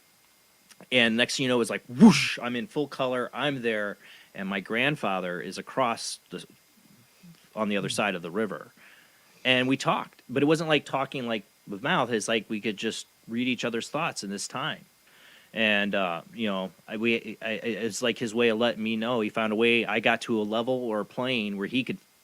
I got his I can get his attention here, and he came to me. I believe it was a real experience. I didn't go into that guided meditation expecting to communicate with my grandfather. But he came through, I think, at that moment. I think everybody has this ability. I think everybody can do it. I think everybody can, you don't have to even meditate to do it. But I think everybody, if they quiet themselves enough, and meditation's great for that, you will find out you are not alone. That there are guides and loved ones and people that are always around you. Yeah, I think that's true. And I mean, I will say actually that in my book, I also talk about my experience of bereavement and, how I navigated it. And one of the things that really helped me, and I discuss it in the book, it was meditation. And I found that it was through meditation and only through meditation that I could quiet this terrible churning inside me. So, yeah, I would certainly recommend that anybody tries meditation if they are bereaved. Yeah, I think it's good to, there's nothing, I've never been good. I think a lot of humans like me feel this way. When when you're with somebody who's had a tremendous loss, you don't know what to say. You don't want to say cliche things, and we do. And if you have said something cliche, I have said something cliche to somebody who's lost, you hate yourself for it afterwards. I mean, it's, and a lot of people trying to stay away from you, if you lost someone, because they don't, and it's horrible because they do it because they don't know what to say. And it's the horrible thing for the bereaved person because they're going through so much pain right now. They need people. I sound like you had a wonderful group of people around you. And I think that's amazing. Yeah, I mean, one thing I would say is I really wanted to speak about Patrick. I wanted to talk about Patrick. Yeah. I wanted other people to talk about Patrick, to, give me their memories of Patrick, to laugh about what Patrick might have said. And a lot of people just sort of didn't mention him. They didn't want to talk about him because I think they thought it would upset me, which is a bit bonkers, really. I was upset already. But now you understand why, though, people do that, though. I mean, I've done that. I've done it. I'm guilty of it. I know, I've heard that this isn't the right thing to do. Yeah. And I would say to anybody out there who's trying to comfort a bereaved friend or acquaintance, for goodness sake, talk to them about the loved one who has passed on, because that's what you want to hear about. It really is. And I think for Patrick probably wants to hear it too, Yeah. Like be a part of the conversation. Yeah. And friends will still now say, "Oh, wouldn't Patrick have laughed about that?" Or, "Oh God, I can remember being really cross with him about this." I love it. Yeah. I love him to be still part of the conversation. Well, it's awesome too because this book keeps him a part of the conversation. I'm saying for people that are going through grief, I think this is a wonderful book, especially because you share. It's not just about the messages and everything coming through, but your journey through this grief, and it's not like your journey's over. I mean, you're different. You've come out a changed person, but. From what I've understood, for people that have this, these kind of losses, I mean, there's always going to be a part of you, that is going to be grieving. Oh yeah, I mean, grief has become absolutely. It's become part of who I am. Yeah. But I have discovered that I can now, and I am now, happy again. I never thought I would be happy again. After Patrick died, I never ever thought that I could construct a life that would be fulfilling without him. But with time and effort, you do eventually manage that. It's just you've got to go through very, very dark times first before you can begin to find glimmers of light. I see it as what I've from the few friends I've had that have gone through some great losses. It's also letting go of the grief feels like you're letting or being happy feels like a betrayal to the person you lost, and that's just a vicious, horrible cycle that psychologically somebody can't help put themselves through, but they do. That breaks my heart. And of course, that's bonkers because. I know that Patrick wants me to enjoy the rest of my life. That's exactly it. Yeah, you're not. That's what I've tried to explain to friends. I'm horrible. I feel I'm the worst. I try to be better and better at trying to help. Talk to people on the show. I mean, I have people call in that are going through grief. It's like, what do you say? What you don't say? It's like you don't want to do anything to make their pain worse.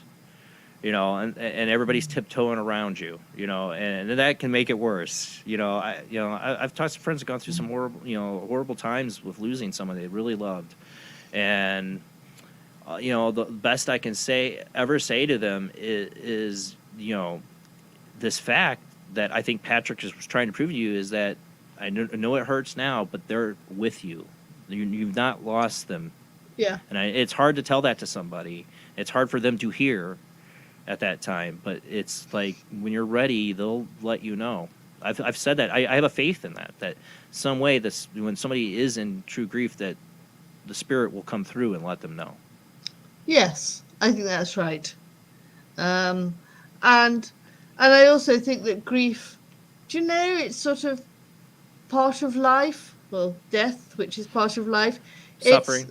Buddhism says that. Yeah, and I mean, you've just got to feel it, and be aware that it's the price you pay for love, isn't it? I've always thought of it as I'm a big Stephen King fan, and I wanted to write, and I read his book on writing. Anyway, he quoted another famous author saying, "Kill your darlings. I mean, kill your main character off. Break people's hearts, because people will forget your book. They will forget the story. If there's if you don't give somebody emotional reason to be invested in your story, and the only way to do that is to have risk and characters that might not make it." Give people an emotional reason to connect to a character, and then just kill that character. You know what I'm saying? But kill your darlings, because that'll emotionally tie them to the story. And I think that's what this is in life. I mean, we can't know the full realm of what's on the other side, sadly, I think, because of this, is that we are in a school that does have to have suffering and loss, because the other side doesn't. Yeah. And this is why we're here. It's a matrix. It is an illusion. It is a simulation, but not like we're inside a computer with cords wrapped to us and we're going to wake up in a simulation. I'm just saying it is a simulation in a sense, is that we come from somewhere where these things don't exist, I think. And that's why we have suffering. That's why we have loss, and we feel like we're disconnected, because over there, that's not there. The only way we can learn is to read the book. Watch the darlings get killed. You know what I'm saying? This is what I've always wondered, is what's going on here. What is life? Answer's 42. If you watch Hitchhiker's Guide, I always play that. But I'm just saying, like, the big questions, and again, it surprises me how many people don't ask these questions. They don't think about this. But when death happens, boy, does it bring you right to them, right to these questions. Well, what is this life? What is the afterlife? Where did my loved one just go, or did they go anywhere? That's why we are in this world right now, is to understand these things. You wouldn't ask that question if you didn't have the suffering. You wouldn't awaken to your true self if you hadn't lost Patrick. Yeah. And it's a story you're playing out together. Yes. And, I do think that life is a tapestry, and you've got to have the dark threads as well as the bright threads. And, you can't appreciate the bright threads unless you have the contrast of the dark. I mean, yin and yang. I personally didn't take sort of sedatives or anything. The doctor offered me all sorts of things. I think you think that's really good, though, for a person in that state to take sedatives. I've always thought that was just a bad idea. Well, I think it's up to the individual person and their doctor and what have you. And I was offered antidepressants, and I thought, but I'm not depressed. Yeah. I'm sad. I'm sort of immersed in grief, but I'm not depressed. It's just it's sort of not a medical problem that I've got. It's a bereavement problem. Yeah. I mean, it's true. People have died of broken hearts. Yeah. And I just felt that, in a way, I felt I had to feel my grief, because I thought that if I didn't feel it and I tried to bottle it up, it would just sort of fester inside me, and then it would come to bite me in the future. I felt it was better to feel it in the moment. It's also your connection to him. Your grief is your connection to him. Yeah. And that's the thing. Love, I don't care if this is killing me, I'm not giving them up, That's love, It's when you love someone, you're not going to let go. That's true. Like that. Yeah, that's and you don't want to mask it either or cover it up. You want to feel it because it's part of them, Yeah. I think as a parent, the people that lose children, that's the hardest one for me to even comprehend. Like, it's gut wrenching. I have no words, and I don't even want to tell you about what I want to tell you is that they're here with you. You know, it still feels like they've been robbed. You know. Oh yeah. But it is true. I experienced this at a young age. In kindergarten, I lost a girl that was my neighbor. We were both in kindergarten together. And I've always been haunted by this. She died in a car accident. With her sister lived. Her sister was driving, and she got thrown from the car. But Crystal, she got trapped in the car and died. And we were in a trailer park we lived in, and our trailer was right next to theirs. And I was making this fort. I was inside this fort, and I was thinking about her, of course. I was 5 years old. This is my really first we die, like understanding of that, you know what I'm saying? So that's already traumatic as it is. I remember going to the bus stop and, like, everybody talking, like, Crystal's gone. I'm like, well, gone where? She's dead. Like, you'll never see her at this bus stop again. You'll never play with her ever again. You'll never be friends. You'll never play with her again. And I was sitting there thinking about this at 5 years old, and 5 or 6, probably 6, I think. And I turned in my fort, and it's dark in there. I had a box fort. It was 2 boxes put together, and then there was a little other side over there. And I turned in my fort, and she's just sitting there, like, glowing inside of my fort that was dark. And I freaked. 5 years old, because at that moment I had thought, she's dead. I just understood this. I just comprehended it. I'm never going to see her again. And the next thing you know, I'm seeing her again. I got out of that fort and tore it down, and I didn't tell anybody or want to talk about it. But I remember that, and I remember being haunted by her parents' trailer because her bike where she had left it was left right where she left it. Like, they never moved it. And I was told that they never changed her room for many years. It stayed the same. They never touched it. I wish I could help those people now. Like, I'm haunted by that. I didn't want to have children because of that experience for so many years. It really was that. Because I didn't want to risk of having somebody I love that much. Because I knew if I had children, I'm going to love them at the end of the time, to go through what those people went through. Because I saw it. I remember seeing the mother looking out the door. She had just had the screen door open. She stands there at the door, just staring out the door. And I watched her for a while. I was, a little kid, and I never said a word to her, but I watched her just stare out that door. It haunts me. I can still see it in my mind's eye. And if anything I could do for this show is for a parent that's lost a child, to let them know, find a way to help them to understand that this suffering is immense, but you will see them again. You might see them now. They are there. That nothing is truly lost. Yeah, I think that's a really good message to put out. I really do. And my goodness me, so you had extraordinary abilities from a very young age. You really did.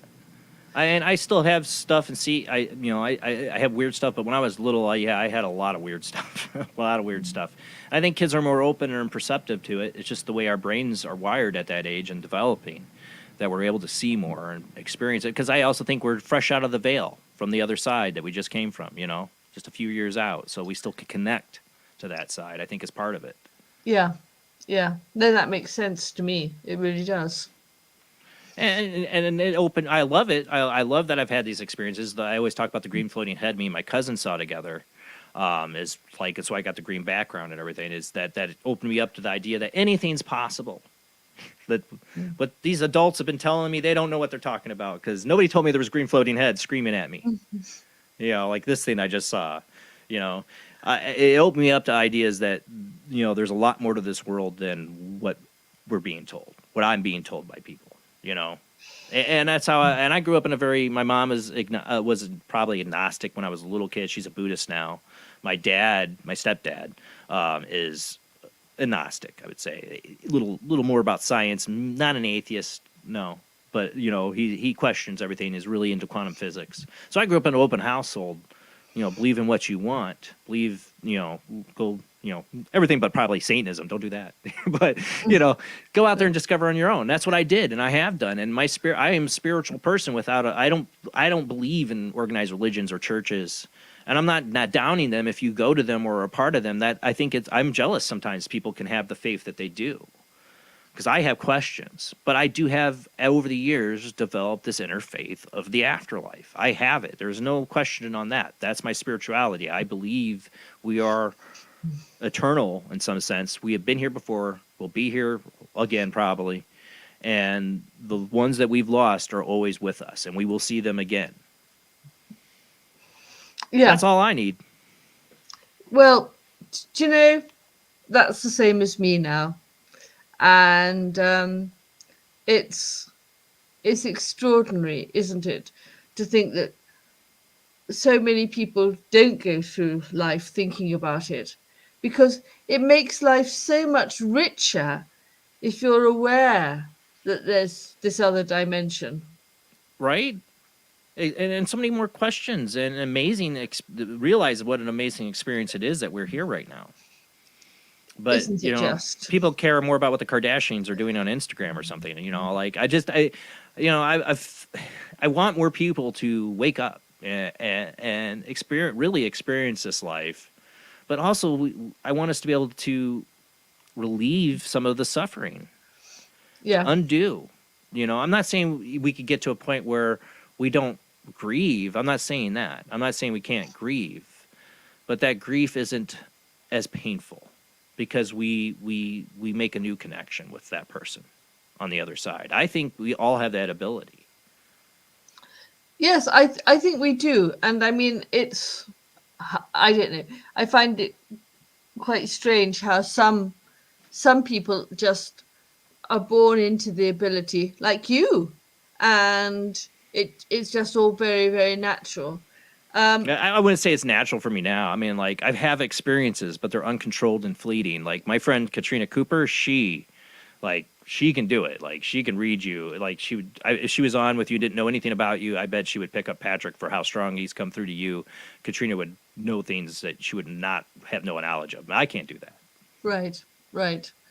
But I do think that you can actually try and cultivate your sort of psychic ability, if that's the right word.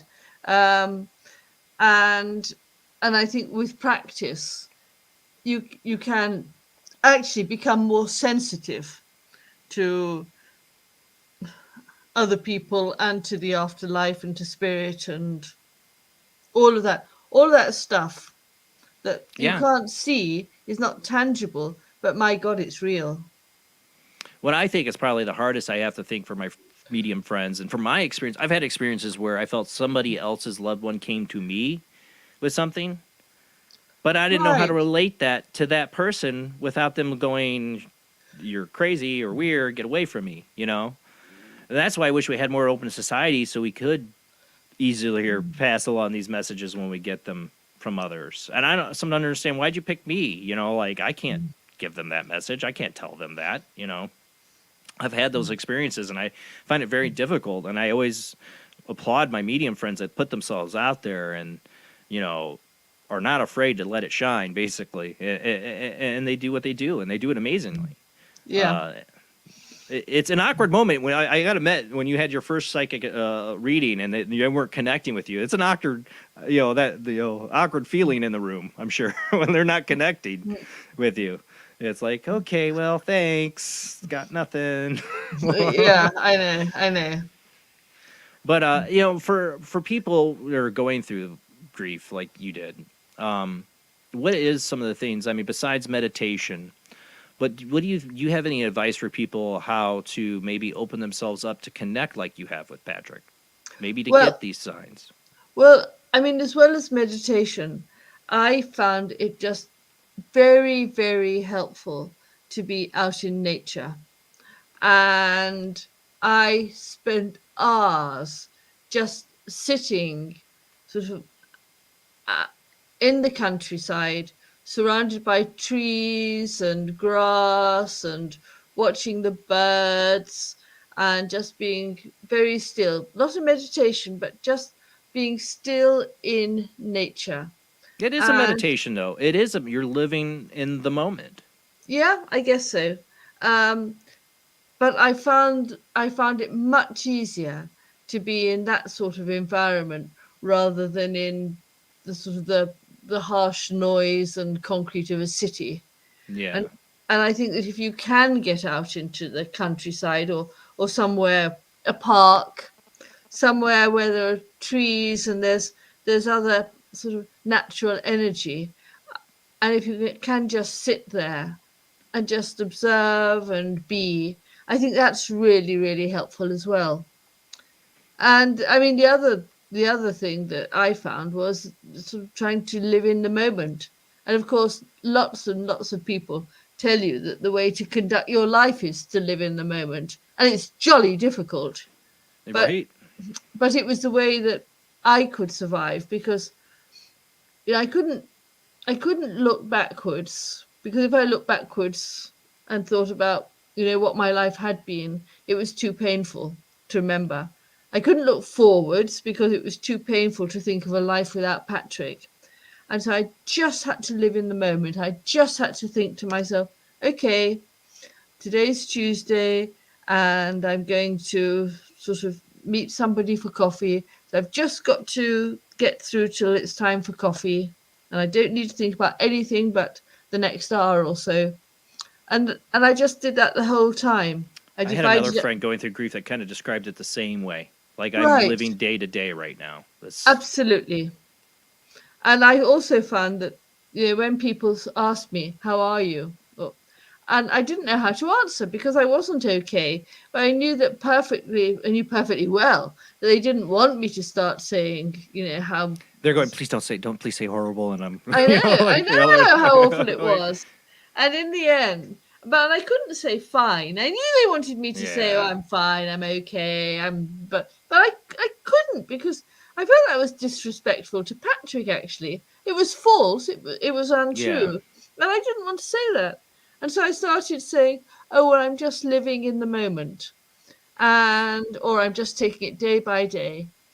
And that actually worked, because that was true. And yet people could sort of think, oh, God, that's great. But that's how we are. That's death in modern day society. I mean, I think it's been that way for a long time. But I think what I fear happening with society is we've gotten so caught up with distractions and technology and materialism that we are, like you said, you had to get out of the big city. You had to get to nature to get to that being in the moment, to get away from all that and just live in the moment, because we have so many distractions, that are unnecessary in life. And I'm afraid it pulls us away from recognizing the signs and the spiritual things that are happening around us. Yeah. I think that's absolutely right.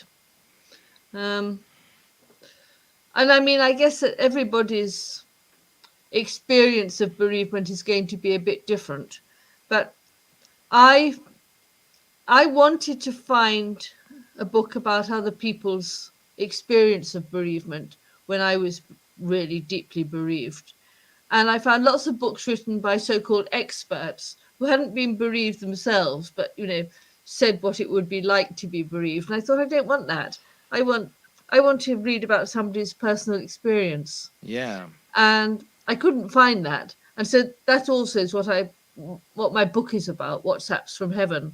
It's about my personal experience of how I navigated the very deep and choppy and dark waters of bereavement. Now, writing this book, have you got, I've had a lot of, people on the show that have written books, and they get emails and stuff from people. Have you had people reach out to you after reading your book about their own experiences? Because, like I said, that's my most treasured experience, to hear from people doing this show. Are you getting those responses from people like, oh, I had this happen to me, and or even friends and family that are opening up more to you about it? Yes, and I mean, I've got a website which is louisehamlin.com, and on that website, I invite people to write in with their experiences. And I've had some amazing emails. I really have. I mean, I always answer them. But it's it's fantastic to know that other people have had extraordinary experiences as well. Yeah, and if you've had extraordinary experiences, I'd love you to phone in now, and Yeah, I'd you love can to call hear in. about them. This happens. Yeah. I get punished for not taking a 2-week break, and everyone just wants to watch, not call in. But yeah, if anybody does want to call in, though, I will say the phone lines are open. We will have a commercial. If you don't call in, I might end the show by 12:30 though. So this is a threat to you people. Call in and share your experiences. I know it's not easy though. It is not easy, and that's why I really applaud you for writing this book, because it isn't easy to delve into this when you want to talk about the experiences, and that's why I think most people don't talk about them, is because how, I mean, it's your loss, it's your grief, it's yours, and even though you had this amazing experience, you don't want anybody to ridicule it. You don't want somebody to try to take that away from you. I felt that way about what I saw my grandmother years ago. It took me a little while before I started doing the show, and I decided I don't care anymore. I'm gonna just tell it. But when it first happened, it was hard for me to talk about it to other people, except for my wife. Because I didn't want anybody to take it away from me, say, discredit it, or I think that some people fear that too. Yes, I suppose they do. And I mean, a whole lot of unwelcome emotions come flooding in when you are bereaved. Guilt and regret, and often emotions which don't have any actual sensible substance, but you grab them, and it makes it really, really hard. Yeah. I did. My threats worked. I got a phone call. Hey, Linda, how you doing tonight? Oh, I'm doing great. How are you doing? I had to threaten you to call in. I want to end this show if I don't call. Hey, Linda, thank you. Well, actually, I've been sitting here listening. I never heard you say call in. I was saying, when's he going to say call I did in? the whole introduction fact for the commercial break. Where were you? No, that's probably... I talk fast. Probably just waking up and having some coffee. So, I wanted to share with you something really, and I really love what she's talking about. My sister and I were extremely close, and we grew up and got married and had our children, but we would speak 4 or 5 times a day. We hung out all the time. Well, anyway, she got cancer and passed away after 7 years. And right after she died, I don't know, maybe a week or so, and I had gone to bed. And I remember when I woke up, I was in awe because I knew I had spent that time with her in that dream. Oh, yeah. And I was trying to recollect what was that dream about. Oh, yeah. And as the day went on and I thought about it, she was telling me where she was and what it was like and how cool it was. So I don't know, and I don't know if this is going to make sense, and I don't even know that I understand it. I don't think that she totally let go of this world, and I don't know if that makes sense. No, I think it does. I think she had unfinished business here, or I don't know what that emotional connection is for them when they pass on. Because her and I were extremely close. She stuck by my side. I mean, I could feel her all the time. Yeah. And I even know the day that she left. You felt That's it? how, You felt it?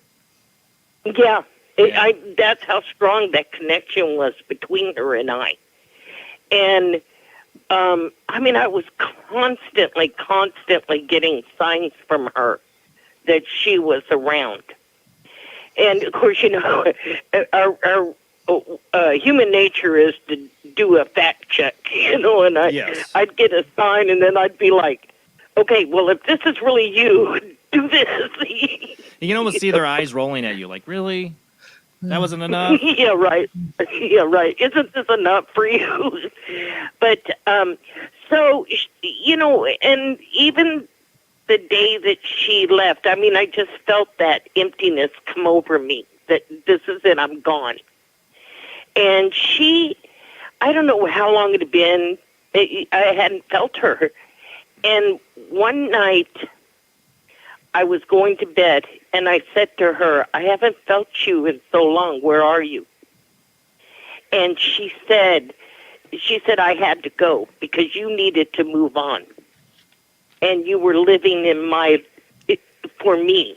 And she goes, and I need you to live for you. And it made sense because it was true, And occasionally she would come around, and it had been probably like a good 10 years that she had been gone. And one day I lost a brother-in-law to an overdose.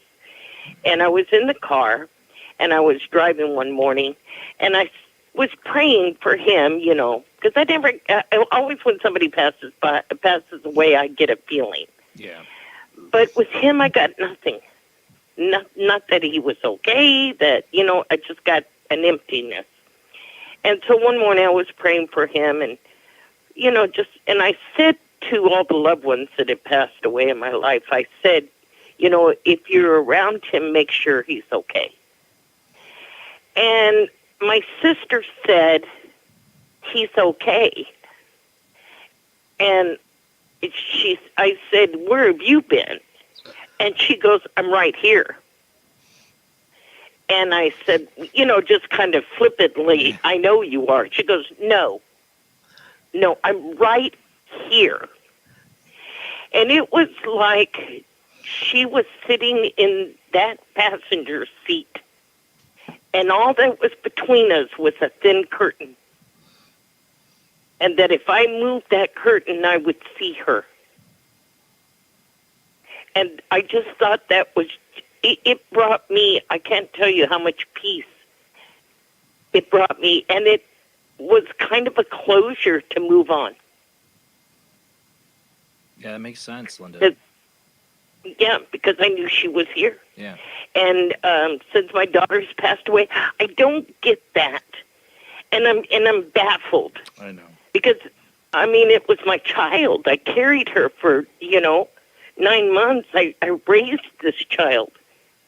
But occasionally in the evening, when I'm brushing my teeth to go to bed, I can feel her standing next to me, watching me. And that's it. Nothing else. But I think you said something, Linda, that could explain that in some sense, though.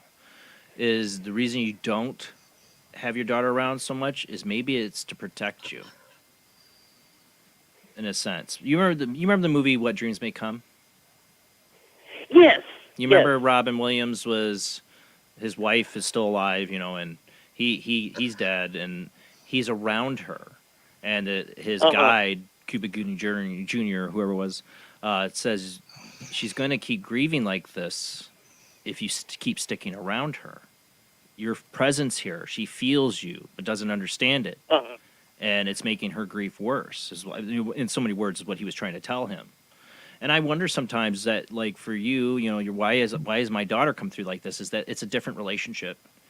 And I'm not saying you can't have that relationship. There is a way. I'm sure there is. But she might keep her distance to keep you from feeling that grief that strong. Well, what's really strange is that my husband and her had a good relationship.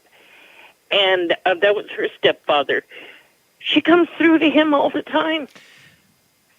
It also is her, too. If you guys didn't have the greatest relationship, it could be that she's not ready to face on the other side what she needs to. I don't know. We don't know the answers why some spirits connect and don't. I think, like I said, we reach our higher selves when we go over there, too, and there's a lot more going on.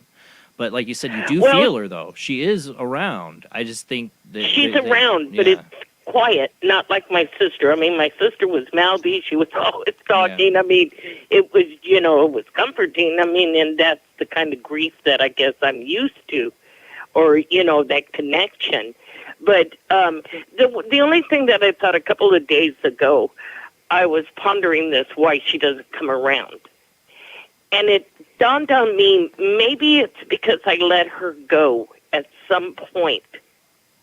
And I was comfortable with that, letting her go and do her own thing.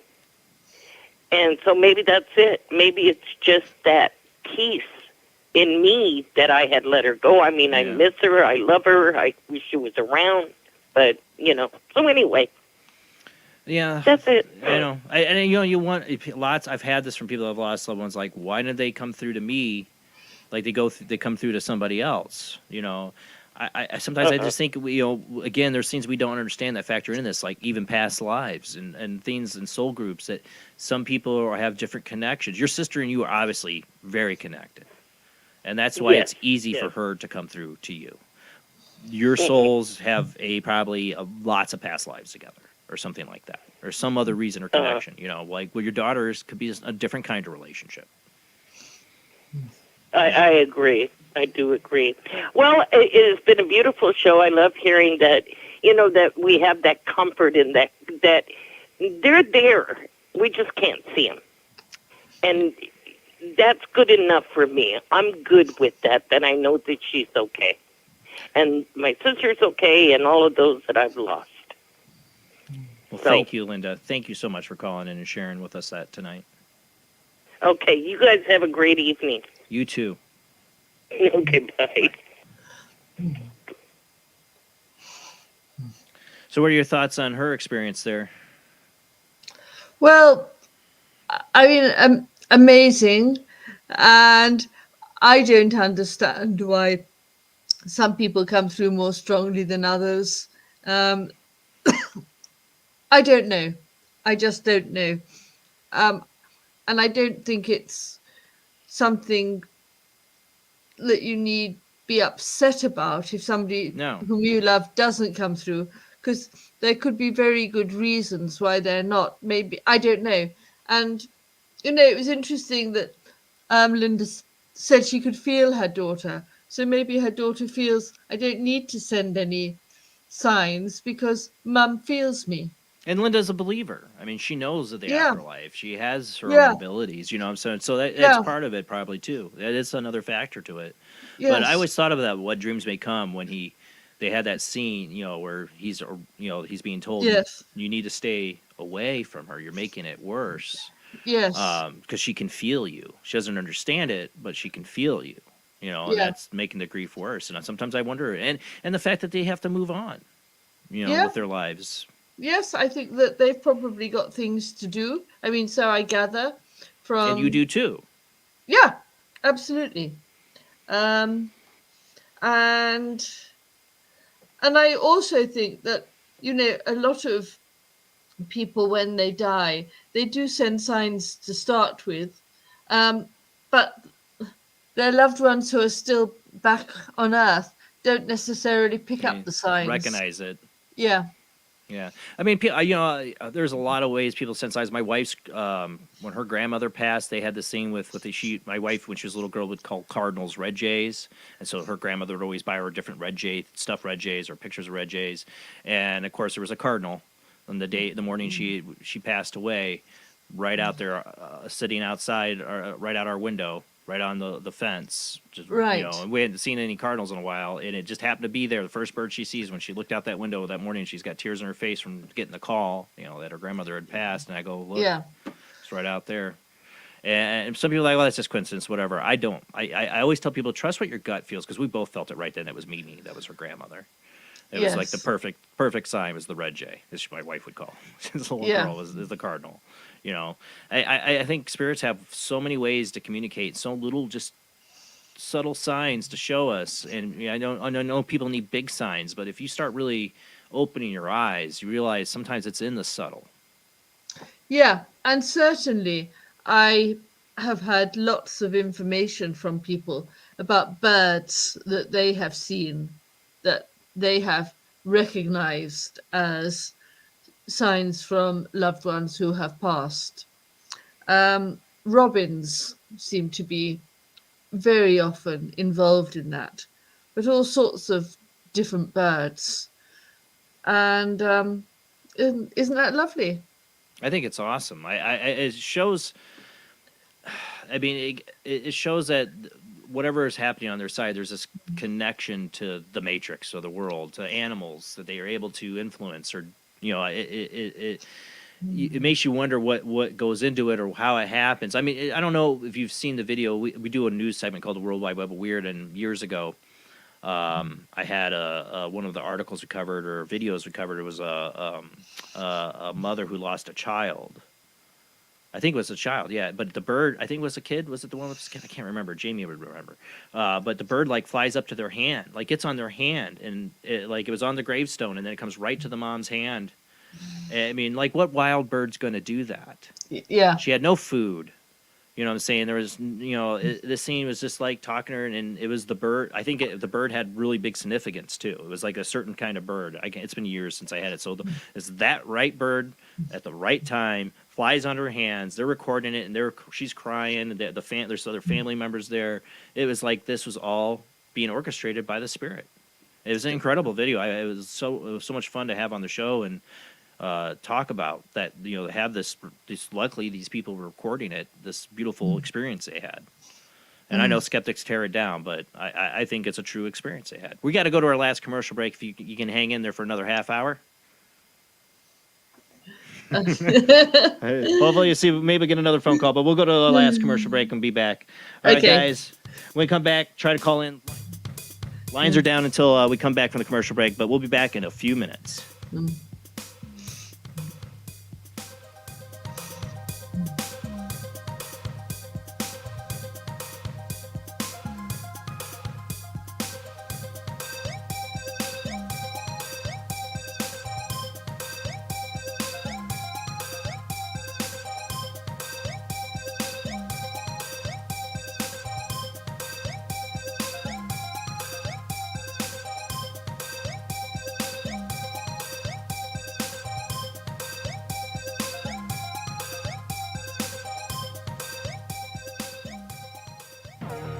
Intercepted a transmission of unknown origin. Transmission?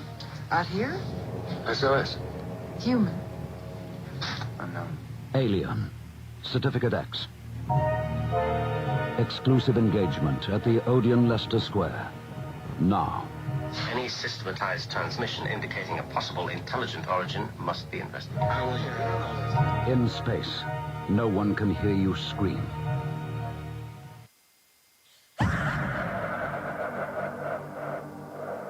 If you are interested in discovering the truth about the paranormal and want to hear from leading researchers in the field, join Justin Brown on his 3 weekly shows named My Paranormal Soapbox, Necromancer Live Show, and the Supernatural Symposium, live on Facebook, YouTube, and InterfaceDeath.net.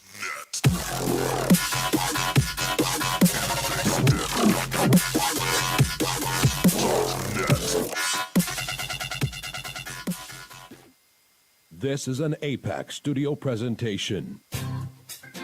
Hi, I'm Barry, owner-operator of Barry's Barometer Barn.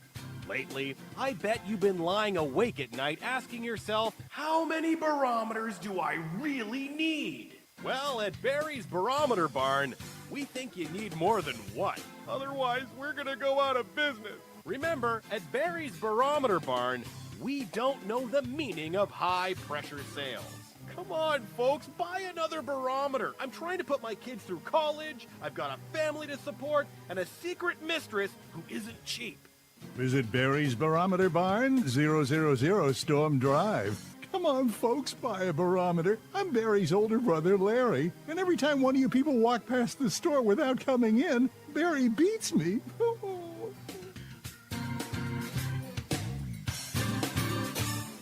This has been a presentation from Tim Morgan's APAC Studio. For more almost professional amateur comic studio content, visit the APAC YouTube channel. Search APAC 2002. That's APAC 2002 on YouTube. When Alex Gardner is asleep, he has an extraordinary gift. The government wants it, the scientists want it, but to keep it may cost him his life. It might be better if Alex didn't sleep at all, but he cannot resist entering the dreamscape. Can you?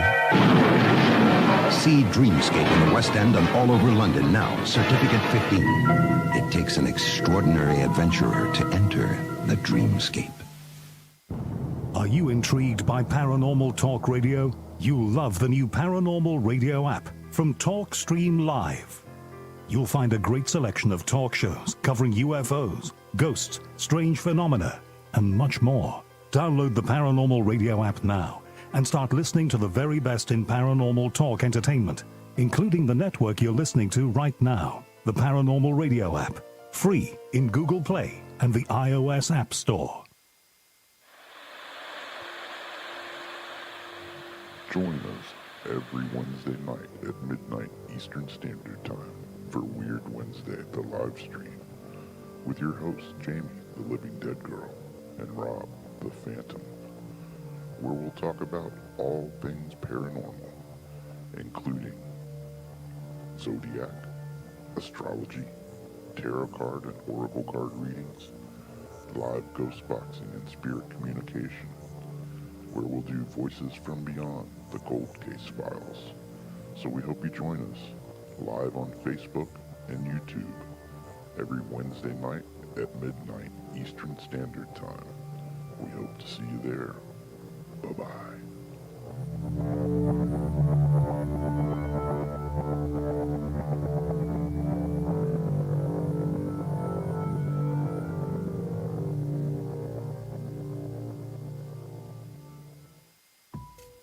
Since 1948, Fate magazine has brought you reports of the strange and unknown, all of them true.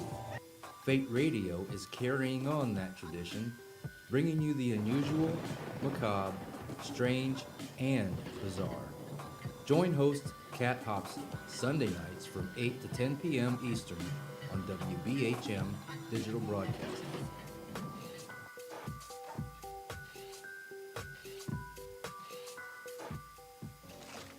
Heat 'em up.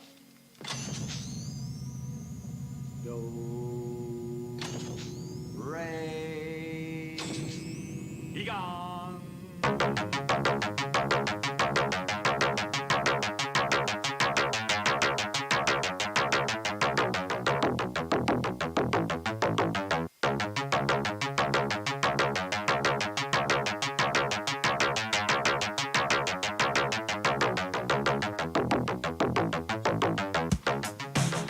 You're listening to Paranormal Soup, bringing you the weird every Sunday night. Call into the show and join the discussion. The call-in lines are 219-230-4444 or 260-225-9419 or by Skype caller ID Jblandoo or Jblandparanormal Soup. And now to your host, Jason Bland. Tonight's guest has been Louise Hamlin. She's author of What's App from Heaven? Bereaving in the 21st Century. It's a great book. For anybody going through a loss of a loved one, would be a book I'd want to hand to them. I haven't finished it just yet. I'll probably finish it after night when I go to bed, but I totally what I've read so far, and talking to Louise, I couldn't highly more recommend this book for somebody going through grief right now. Not just to understand that you're connected to your loved ones on the other side, but what it's like you're not alone, and that how one person's journey through it led her to a place of that she can be happy and live her life. Because some people, they feel like they can't go on, and I think Louise has shared a wonderful story and experience of how you can go on. And if you want advice on that, great, call in. Or again, if you've had this experience of a loved one coming across you from the other side and that connection, I'd love to hear about it this last half hour of the show. But let's go ahead and get back to our guest.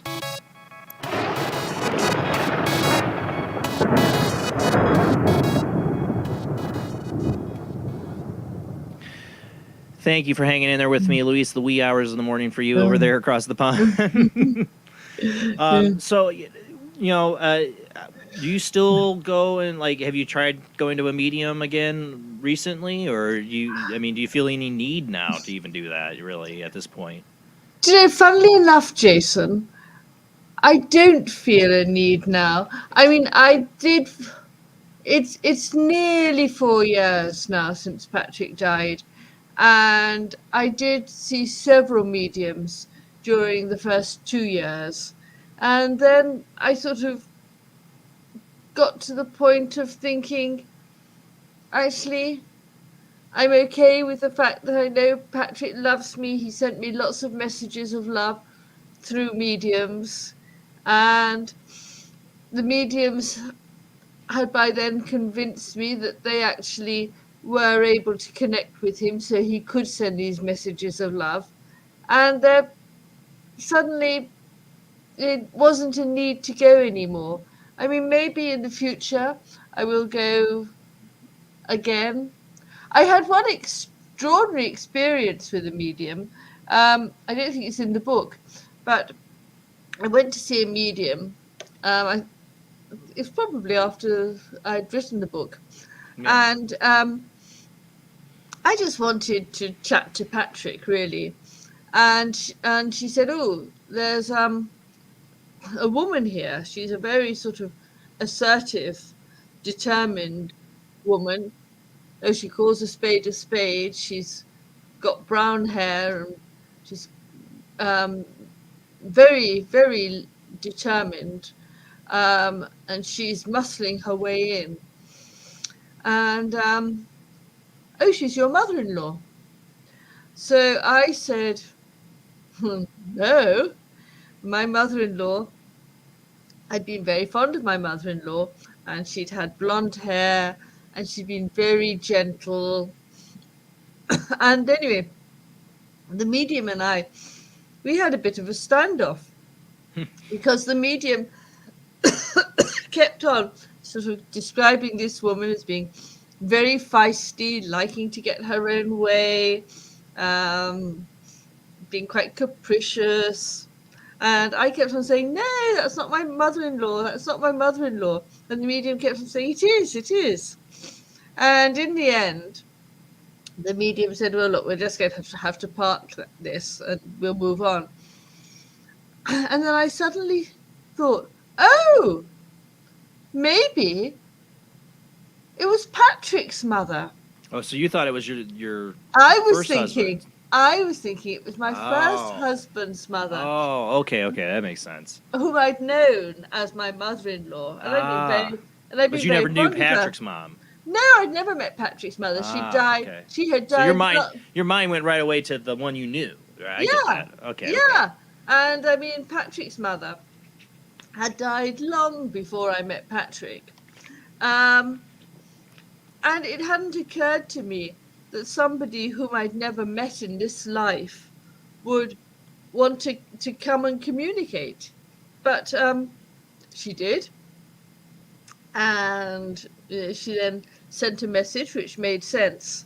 And of course, the woman that the medium described fitted perfectly the description that Patrick had given me of his mother. And so the medium was absolutely right. And she stuck to her gun. And she stuck to her guns. And, you Yep. know, I was the one who was wrong, saying, no, not my mother-in-law, not my mother-in-law. So I thought that was quite impressive, actually. I thought it was very impressive that the medium said, "Well, it is." I always think I've done shows here where mediums do, I mean, they're mini readings. They're only 5-10 minutes, sometimes 15, 20 minutes long, with callers, on the show. And I'm not going to say who or what, which mediums or what, but I've had some mediums where, somebody's like, "No, it doesn't ring." And they're like, "Okay." But I've had ones like, "Nope, that's what it is." And then they stick to their guns, and it turns out they were right. It's like, sometimes I think it's a good sign when a medium's like, you're telling them, "No, that's not right," or sometimes, but then they're like, "No, this is what I'm getting." And then get further in the conversation, be like, "Oh, wait, you mean this?" And that medium had stuck to their guns on it, and they were right. You would see that. Remember that John Edwards was a psychic, did a psychic TV show, and he would have people and tell them, they were like, "I don't know," and he'd make people call a relative, find out, on the show, or they go backstage and call, and they'd find out, yeah, that is true. My mom had that experience with a medium that was telling her all kinds of stuff that she should not know. I mean, like I was talking to my unborn sister, or her first child she was going to have was a miscarriage, and I used to be like, "Bye, little girl." And she knew that. I mean, she knew all kinds of stuff. Patients my mom has, a respiratory therapist that had passed away, even the name of the guy, or not the name, but the description of my stepdad she'd eventually marry. I mean, knew all this stuff, but she said stuff to my mom about family members my mom didn't know. And when she went Right. back to my grandparents and described what the medium said, they said, "Oh, this is your uncle or so and so." I don't remember. We got another phone call. Let's go ahead and get to them. We got 207 area code. Who do we got? Hi, Jason. It's Joanne. Hey, Joanne. Thanks for calling in. And hello to your guest, Louise. It's Hi. been very interesting listening to her and all the experience that she's had. And I've got to tell you that, like her, I've had quite a number of experiences. And no, Nugget, you don't need to get in on this conversation. I'm sorry. That's all right. It's my kitty. He thinks every time I get on the Cats phone, are always he's trying to got get on this show. I have guests, and the cat Oh. comes right up on the screen. Cats love this Now, show. Mine does too. he'll get right in between me and the phone, and I don't know why he thinks he has to. It doesn't matter who I'm talking to. Cats love He, Paranormal Soup. he That's why. has to be right there. Anyways, my experiences with those who have either are about to pass on or who have passed on have been many. I knew before my dad was about to die, even before he died, I knew when he was going to die. He died approximately 2 weeks after his 70th birthday. And I was there when that happened. And that was the most incredible passing that I had ever witnessed. I want to say to this date, I knew, and after he passed, he came and visited me in my dreams. The same thing with my mother. I knew when she was going to die, and she had dementia at the time, and approximately, I want to say, she passed in July, and I want to say probably about 2 months before she passed, she had this one lucid moment because she died approximately, not quite 2 years after my dad died. She had this one lucid moment because she constantly asked where he was. Yeah. And she had this moment of, she looked at me and she just said, "Joanne, your father died, didn't he?" And I said, "Yeah, Ma, he died." And she said, "How long ago?" And I said, "Well, it'll be 2 years in September." And she said, "I thought so." And then she went back into her la-la land of whatever she was doing. And sure enough, and I had always known that someone in my family close would die on or around someone's birthday. And she actually died between my brother's birthday and my husband's birthday. She died on the 19th of July. My brother's birthday was the 18th, and my husband's birthday was the 21st. And then I knew when my husband was going to die, and he had always told me from the day we first met, he told me that he would never make it to his 60th birthday. And yeah, and when I met him, I was, let me think, we were 5 years apart from each other, and he had a rare genetic disease, and he should never have made it past the age of 30. And he made it to almost 60. Yeah. And, I give tremendous credit to his doctors, and his doctors always gave tremendous credit to me and to him because of the nature of his illness. But he, and and by the time when he died, his brain had shrunk, and his mental capacity was more of someone who was in the age of 100. And, he had no clue. And I knew it was going to happen, but I didn't have the heart to tell him. And one of the things that we always said to each other, we never gave each other gifts at Christmas time. So when Christmas time came around, we always promised each other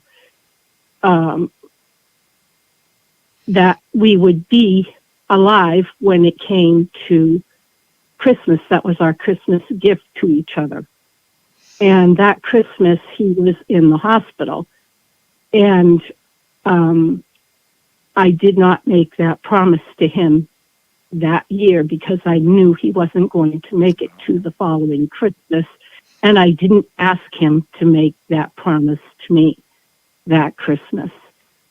And I never brought it up to him, only because I knew he wasn't going to make it. And he died in March the following year. And that was one of the hardest things that I had to go through at that time frame. And one of the other hardest things was I was taking care of my mother-in-law at that time, too. And she couldn't understand. I mean, I understood where she was coming from because she never really shed a tear. She did shed a tear when my husband died, but she never shed a tear when her husband died, and she never shed a tear when her other sons passed away. She only has one. She passed away, let's see, Dennis died in 2014, and she died in 2016. But she never, she would, and when I was grieving for him, she couldn't understand why I grieved so. And she thought that she was weird because she didn't grieve. She was happy that they had passed on because she, giving birth to him and everything and everything that he had gone through suffering, because she considered him suffering. Yeah. Yeah, I get and, that. No, I understand that. And I understand that too, because the nature of his disease was part of it was robbing his brain, or his memories, his mind. I've gone through that with my grandmother and dementia. My grandfather had, my grandmother had Alzheimer's, and my grandfather had dementia, and it's but her husband, he was healthy. He unfortunately passed away from prostate cancer, and he, nowadays there's much more different treatment compared to what there was over 20 years ago. But my dad had died of the same exact thing. And I understand that, people grieve differently. And, but still, she just thought that she was weird. And I said, no. And I know it had to do more with the way that she was raised, because she lost her mother at a young age, and her father remarried 5 different times. Yeah. Well, he was, from the way that she had explained him to me, she kind of said, he did love her and her brother, but it was like a strained relationship. Yeah. So, anyways, that's neither here nor there at this point. But yeah, and then after pretty much everybody who was somewhat really close to me in my life, and I moved away from my home and moved up here to northern Maine. One night I wasn't even thinking of my husband or anything like that, and all of a sudden he appeared to me. And I was like, Dennis. And in that moment of saying his name, he was gone. But he was like But physically there, like full figure. He was physically full. Yep, was not transparent or anything like that. And I have had other relatives or people that have passed, and I've been able to, when I've met their loved ones, and I have felt the energy of that person. Like shortly after I moved up here, I moved up in July, and I got the house in August, and then my cousin Joy, who stayed with me before I moved up. We're gonna run out of time, Joanne. So get to the. I'm sorry. That's all right. Yeah. Just gotta get She you died to the point. September. Yeah, she died in September, and I had to pass on to her mother with her passing. And then my cousin died in her 40s. She died like a year after, and I had to go talk to my aunt about her. And it was just absolutely incredible, the amount of love that comes through afterwards and that energy. So I want to thank you, Louise, for being on, and I understand all of that. Good. All of that energy that comes through. I'm very pleased, Joanne. So thank you. And thank you for telling your story. Yeah. Thank you, Jason. Sorry, what did you say? I said thank you, Jason. Sorry, I couldn't hear you for a second. I don't know why it cut out there. All right, well, thank you, Joanne, for sharing. I love, like I said, I treasure these experiences that people share, like yours and Linda. To me, they're my favorite to hear. Like you said, it's all about love. It's just, it's the most important thing in the world, and I think it shows how incredible love is when it reaches across from the other side like that. Oh, yeah. And it's never ending. Yes, exactly. Well, you have a great night. Yep. Thanks. You too. All right. Bye. Bye-bye. I had somebody else trying to call in, too. You still got a few minutes if you want to try to call in, but we're getting close to the end of the show. I don't know if we'll get the other phone call or not. If you want to try, lines are open, but I did have to hang up on somebody because they called in on the same line. One thing we didn't even get into, and it was mentioned by Joanne and Linda, is the dreams. Have you had dreams of Patrick? Because I've had this experience with my grandmother a few times, and her sister, my aunt, I know were real, came through. Now here's the other call. You want to take the call? Or you want to touch that really quick if you've had dreams? No, let's take the call. Let's take the call. All right, who do we got on the line? Hi, it's Michelle. How are you doing? Hi, Michelle. We don't have a lot of time, but I want to get your call. So what Thanks. What do we call Okay, it? so My experience. It's an experience. My dad was in the hospital for about a month, and he went into hospice during the last week, and I was kind of bummed because he had called each of my brothers into the room to say goodbye to them before they took him up to hospice, and I just didn't get a chance to say goodbye, and he was never conscious again. And there was a point when I wanted to play some music for him. I knew his favorite artist was Janis Joplin, and when I said that, he actually opened his eyes and looked at me and smiled. And that was the only moment of consciousness he had during that week. It was really interesting. And so that was one thing that I didn't even remember until I was listening to the stories that were told tonight. But what was really weird was the day after he passed away, the first thing that happened, the radio, I had a stereo that was plugged into an outlet that was a light switch would control it. So no power if the light switch was down. And the radio came on twice, full blast, white noise, on and off, and the switch was down. And then I had a picture of his mom, his aunt, and his grandmother, and his mother.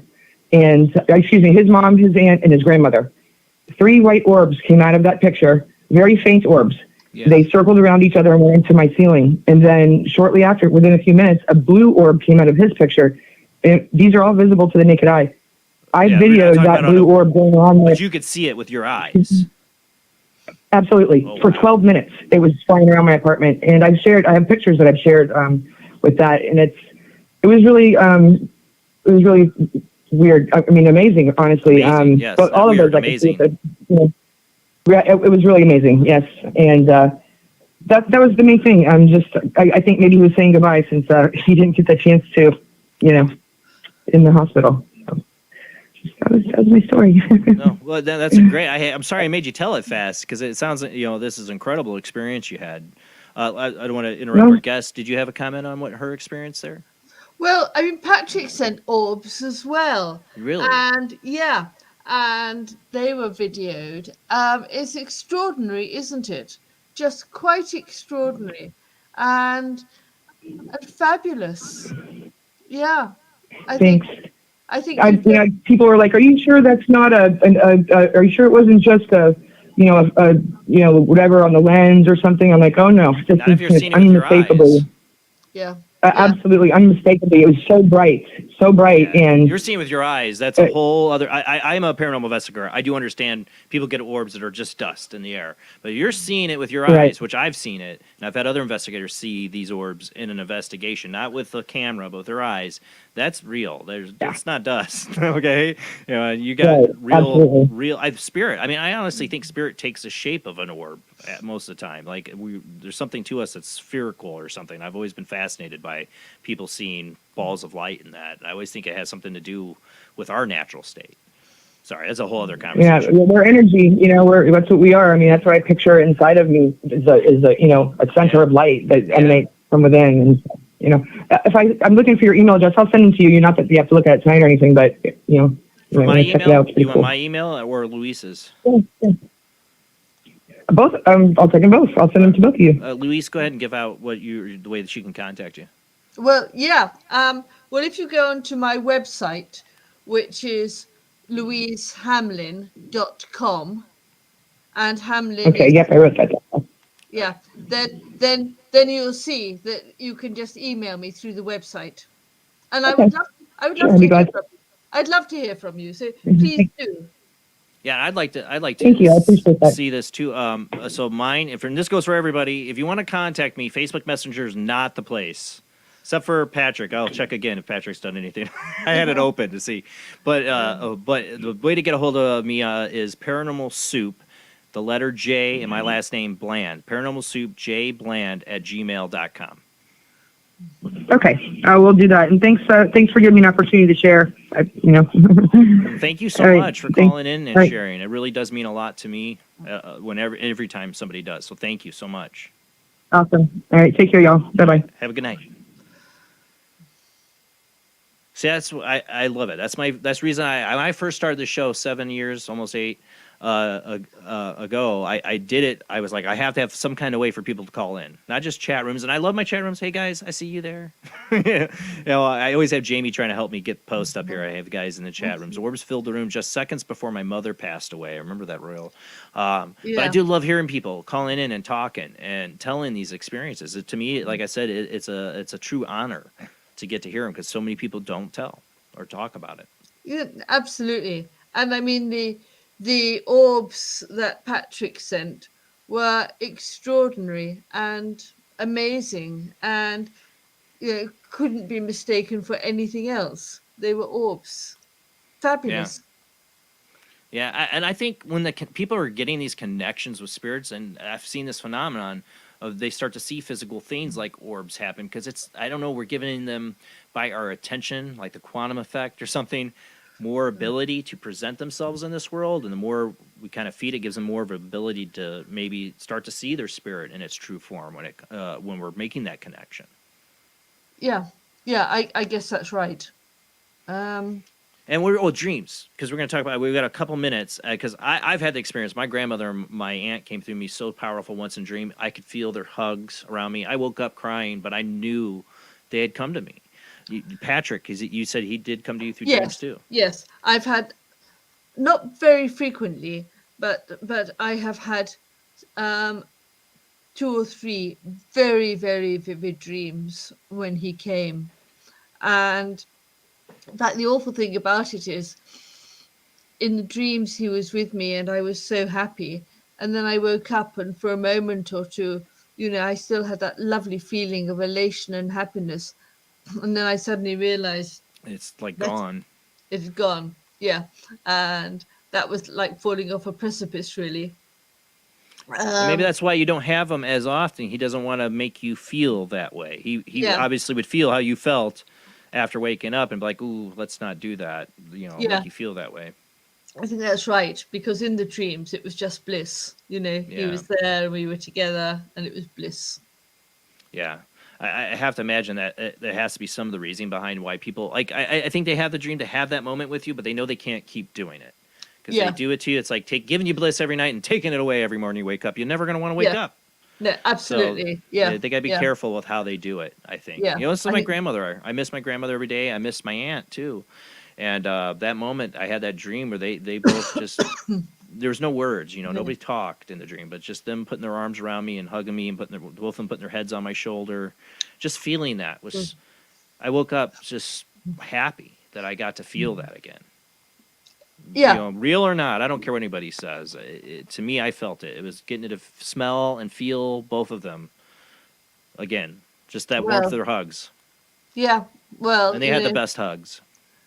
I bet they did. I bet they did indeed. Before we go, make sure you get out your information again for people. You know, Yeah, where they sure. can find your book, where they can find your website, how to get a hold of you. Yeah. So that's how can I do it? I That's usually my- have Rob, my technical guy, up here presenting the book. I didn't have him tonight, sorry. But So yes, that- that is the book. That's my book, WhatsApps from Heaven, Bereavement in the 21st Century by Louise Hamlin. I'm not making a very good fist of showing it, but hey. And and my website is www.louisehamlin.com. So go on to my website and you'll find out more about me and more about what happened, and you can email into the website. And the book is available on Amazon and Barnes and Noble and wherever you buy books. So, yeah, I hope that if you read the book, you will find it helpful and consoling. That's my intention. I have to say this before we go. All night, you know, I talked about my grandmother. One reason I keep bringing up my grandmother is that you're a British version of my grandmother is what you remind me of. You have like some of the same features and smile, and you remind me a little bit of her. So Right. Yeah. But it's an honor again to have you on. I truly enjoyed the book. Definitely highly recommend it to people to check out, especially if you got somebody who's grieving. Maybe it's a good gift to give to them. But again, true honor to have you on, and you know. Thank you very much, Jason. It has been simply a delight to be on, and thank you everybody who's been listening. All right, guys. Well, that is it for the show. Thank you, Luis. You have a wonderful morning for you across the pond. I'll do. I'll be going to bed, but thank you, guys. We will be back next Sunday, same bad time, same bad channel. Our guest is Chris Ratter. We're going to talk about explorations of trans mediumship next week. Same bad time, same bad channel, 10 p.m. to 1 a.m. Central, 11 p.m. to 2 a.m. Eastern, 8 p.m. to 11 p.m. Pacific time. Don't forget to check us out on Facebook, YouTube, and Twitch. Follow, subscribe, tell your friends. Thank you to everybody who does tell their friends and shares out the show on social media. Keep doing it. Let people know about Paranormal Soup, a place where the weird happens live every Sunday night, and where it's an open forum for us to all discuss this weird and strange, unusual experience called life. That a lot of people don't notice all the things happening around them that are way more interesting than what's going on Instagram with the Kardashians or whatever. All right, guys, thank you so much. See you next week. Have a great night.